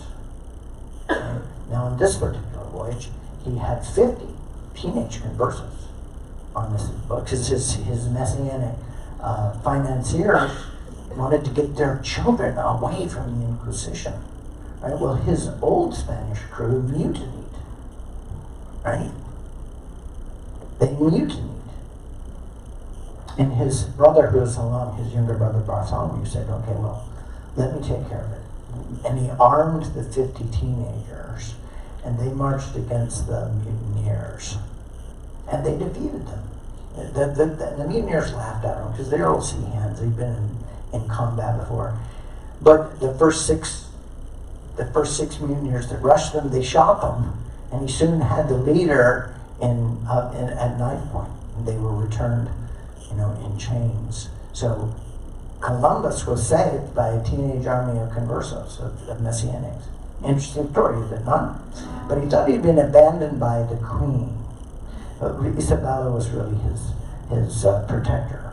Because after the third voyage, they threw him in jail. They didn't leave him in jail because he was too much of a name. They couldn't do that. But they had figured out he was the agent of the king of Portugal, who was his cousin. There is a letter that says that. It's a letter of introduction to the court in Spain that he took with him from Portugal when he came. Now, all this stuff is actually documented. But yeah, they just tell you what they want you to hear. So what happened is this. Remember they had in 1494, I think, they had a conference between the greatest exploring nations would be Spain and Portugal, and they divided up South America. Well, the Portuguese insisted that they move the marker 300 leagues to the west, which is more than 300 miles. It's about probably more like 500 or 600, right? Which means that Portugal got the vast majority of Brazil in South America, because the Spanish didn't know it was there. Columbus did. He knew it was there, so he knew what to tell them to ask for. And guess who was in charge of these? It was the Duke of Beja's wife, who was his stepmother. And they managed to negotiate this great deal that gave them the Portuguese the mass of South America. Because they didn't know all that stuff was there. But Columbus did know. And they figured this out, that he was really operating for the Portuguese, threw him in jail. Then he got out. Then he went on his fourth voyage, which was very poorly financed. And he figured that they were trying to kill him, and that they were abandoning him in Jamaica because the ships were so bad they were not seaworthy anymore. They would never make their return trip, so he needed to be rescued. So he writes this letter to Queen Isabella, which thank goodness she never got. But the recent, he wrote a book of prophecy, which is very interesting. But the letter that he wrote is highly prophetic. Should I die in Jamaica, my proprietary rights withdrawn, ingratitude will bring down the wrath of heaven, so that the wealth that I have discovered shall be the means of stirring up all mankind to revenge, and the Spanish nation shall suffer hereafter. Why is that prophetic? Because that's exactly what happened. And it happened from the very shore he was standing on writing the letter. Jamaica became the pirate capital of the New World, and it brought down the Spanish Empire in only 15 years. Brought it down, destroyed the Spanish Empire. They were like invincible, right? Next. The Messianic diaspora, the Messianics were spread all over the world because they were trying to get away from the Inquisition. So they went anywhere where they could find safe haven. They went to Italy, gave them safe haven because the Pope had realized he made a big mistake by giving Ferdinand and Isabella a grant to run the Spanish Inquisition because they're obviously doing it out of greed. And they were imprisoning and torturing and executing innocent people for greed. And he wrote a bull, Pope Sixtus the Fourth wrote a papal bull saying that. He was forced to withdraw it later on, condemning the Spanish Inquisition. He was forced to withdraw the bull because there was too much. Yeah, I mean, the Spanish weren't going to put up with it. So. But what he did is he offered safe haven to the Messianics. So a lot of them went to Italy, and there they sparked the Renaissance because they're very well educated and they had money. A lot of them went to Turkey. A lot of them went to the New World. Some of them went to the other parts of the Ottoman Empire and the Islamic Empire. Okay, so the Messianic diaspora went all over. Turkey, North Africa, Holland was a big place. I don't know why you made these small, Stephen. They shouldn't be that small. The Messianics took their education because they were the best educated among them. They went through the Jewish educational system, right? So they were the best educated people in Spain. And they took that ability all over the world. And a lot of the professions were shut off to them. So one of the things they did, they had capital. So they became ship owners. They literally became the masters of worldwide trade. That's the Messianic church we're talking about. These were Messianics, and Jews too. But the Messianics became the masters of international trade. Because there was no international trade before Columbus. Columbus opened up the New World. Within a couple of years, they found the eastward route to China and India. So they were making so much money. Europe was flooded with money. You know, silver and gold from the New World. But they had this little thing going on. They would pick up slaves in North Africa, cheap at the source, right? And this is, of course, not right. It's wrong, but they did this. And then they would take them to the New World, and they would sell them for like 4 times what they had bought them for in North Africa. And they needed to be West African slaves. They have a genetic immunity to malaria. And a lot of these areas in the New World where they're doing sugar plantations and agriculture and stuff were malaria-ridden areas, deadly, brought there by the Europeans. So West African slaves, sell them for 4 times. You know, just a decade after Columbus discovered the New World, they discovered a mountain of silver in Potosi in Peru. So they were digging out this mountain of silver. So it became the biggest boom town in the world. So they would go to Potosi and they would pick up on silver, fill their ships with silver. This was cheap at that source.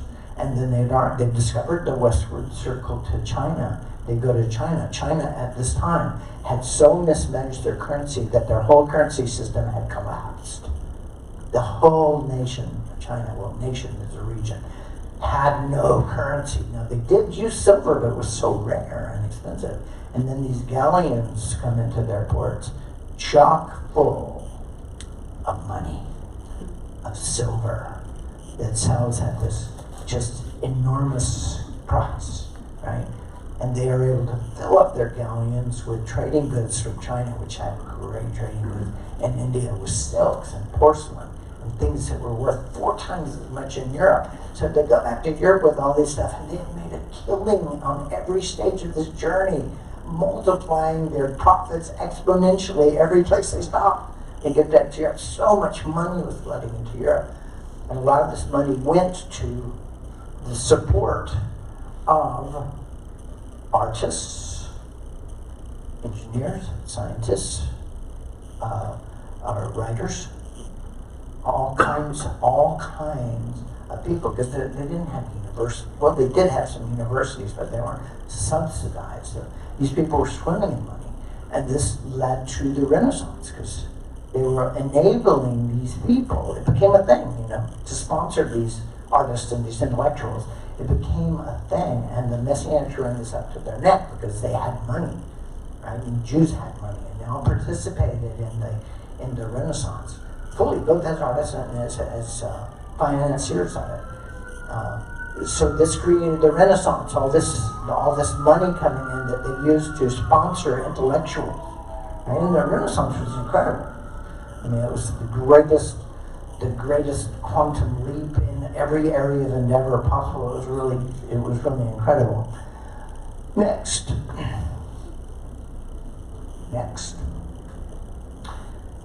Okay. Next.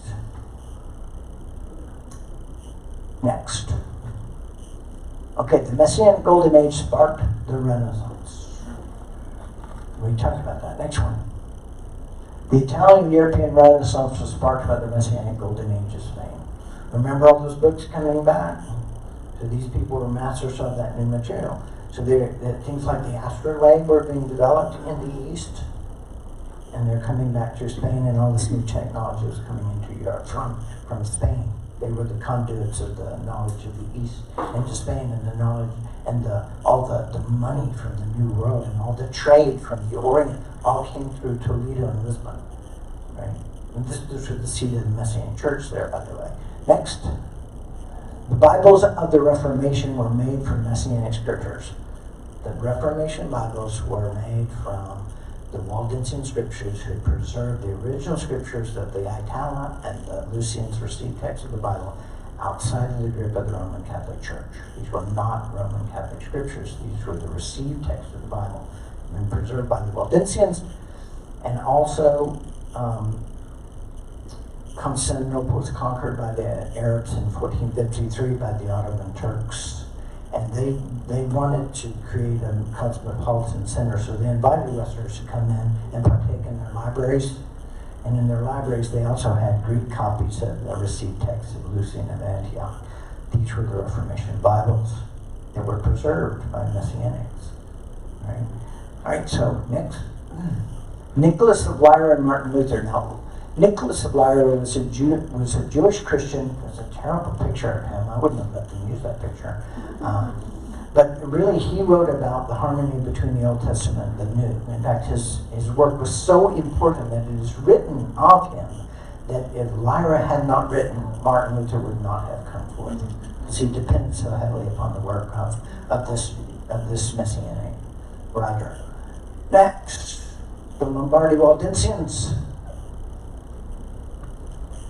contributed greatly to the European Reformation. In fact, a lot of this went on in Geneva. All the reformers went to Geneva. John Calvin, John Knox, and all the Waldensians were there. Okay, so we had this dramatic restoration of the Bible going on in Geneva with the Waldensians. Next. And these are the Reformation Bibles, and you can note that they're all earlier than the Roman Catholic Bibles. So they were there first. Next. Next. Messianics were the first discoverers, explorers, and settlers in every colony, virtually every colony in the New World. They were a tiny percent of the world population, but they were at least 15% of the population of all of the early settlements in the New World. They're really huge. In the islands, it was more. In Jamaica, it was like 50%. Or Messianics and Jews. Right. Next. Messianic privateers brought down the Spanish Empire and the Inquisition. Once the English created Jamaica as the pirate capital of the world and invited the pirates to come and make that their home, and they were financed by the Messianic ship owners and capitalists in Jamaica, which they were just rolling in money. They financed the pirate ships, and they took a part of the booty when they brought down the Spanish Empire. But it only took 15 years after they did that before they brought down the Spanish Empire. 15 years. That's how effective. So they created a surrogate force, the famed buccaneers of the Spanish Main, and brought the Spanish down literally within 15 years. Now remember, they'd already run out all of their educated professionals that were Jews and Messianics, right? And they were living off all the treasure of the New World, which they lost because of the Buccaneers. Spain reverted to a third world country, pronto. And they aren't now, but when I was a young man traveling around Europe, it was like Mexico. It was just dirt poor. Of course, Mexico's not like that anymore either. It's just dirt poor. It's a third world country, right? They only have recently recovered from that, but they went way down. They lost all their Jews and their Messianics, and they lost their treasure from the New World, and they had looked down on mercantilism.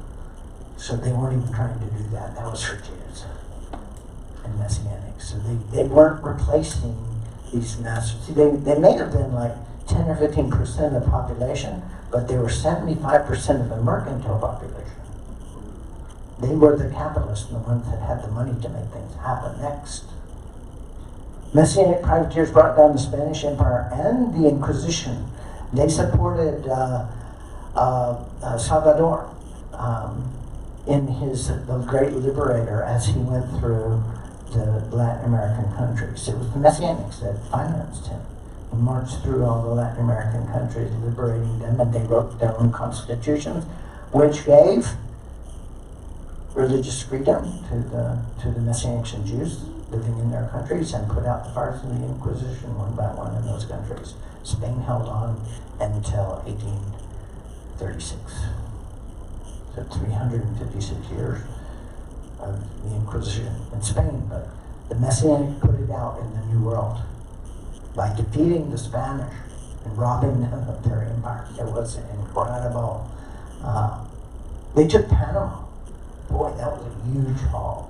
And they would invade all the towns of the Spanish Main and stop all the ships. They just shut them down. Now, next one. And they did it right from Jamaica, right? Remember Columbus writing that letter to Queen Isabella? She never got it because there wasn't any good postal service. And he was rescued. But he predicted exactly that in this letter to Queen Isabella in Jamaica. Right? He predicted exactly this happening, and it happened from the very shores of Jamaica. The Messianic privateers made up the American Navy of the Revolution, and in the War of 1812, Jean Lafitte was heralded as the pilot of the pirate who saved America in the Battle of New Orleans. Next.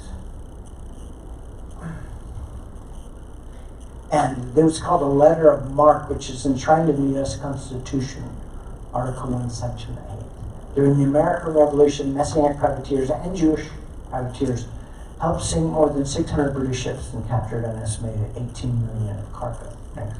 The War of 18 Years, General Andrew Jackson and Jean Lafitte teamed up with him, and they created this.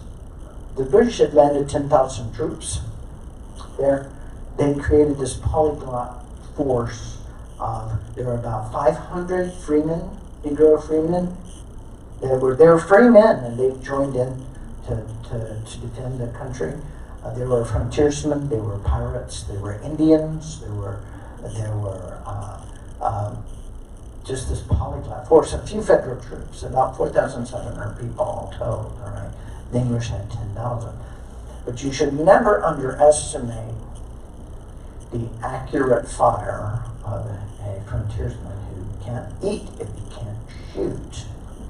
And they had Jean Lafitte's artillery. Jean Lafitte, his ships and his artillery contributed greatly to the winning of that battle. It was close, I mean, in a real sense.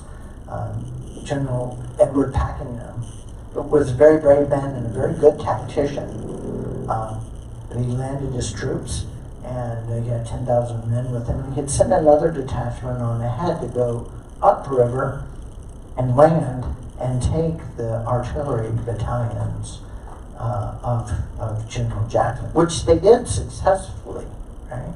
But meanwhile, they had attacked the positions of the Americans, and I think it was the 150th Fusiliers that did it. So you had thousands of men marching forward. Their commander was shot dead.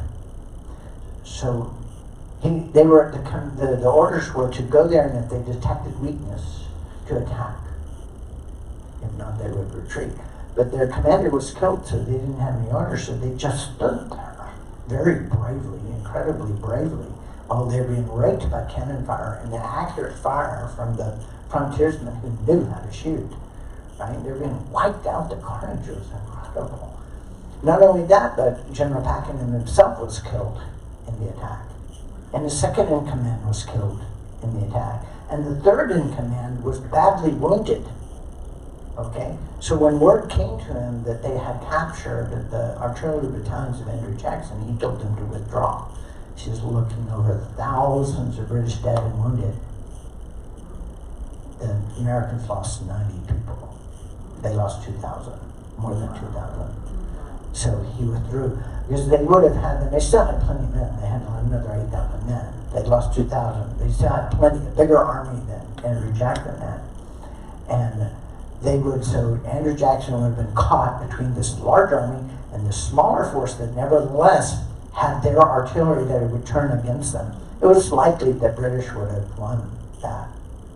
But he was badly wounded on the battlefield looking at these thousands of British soldiers that were lying dead and wounded in front of him, and he had them withdraw.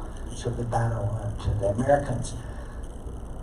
But I tell you that if they controlled New Orleans, they would have controlled the entire Mississippi Basin, which was 1/3 of the United States continental area, and they wouldn't have given it back. It would have been a mess. Right? It would have been really bad. It would have caused a third war with the British, and it would have been a bad one. But that didn't happen. And it's good that it didn't. It would have been a huge, huge defeat, huge disaster. Next, behind the Reformation is behind almost every spiritual movement or note on signs the personality of a Jewish Christian. That was Nicholas of Lyra. So that's the last argument. Is there one more? Go ahead. So that's the end of it. The 16 major accomplishments of the Messianic Church and the Messianics during 2,000 years of history. And now you know, and you're the only ones on your block to know. You can pre-order this book though. It'll be coming out this month. Wow. So you can pre-order it. It's like $30 plus $5 to send it to you. So go ahead and pre-order that if you want it, and we'll be happy to get it to you. But I want to thank you for being such a lovely audience and paying attention to all these wonderful things. So thank you very much. Thank you.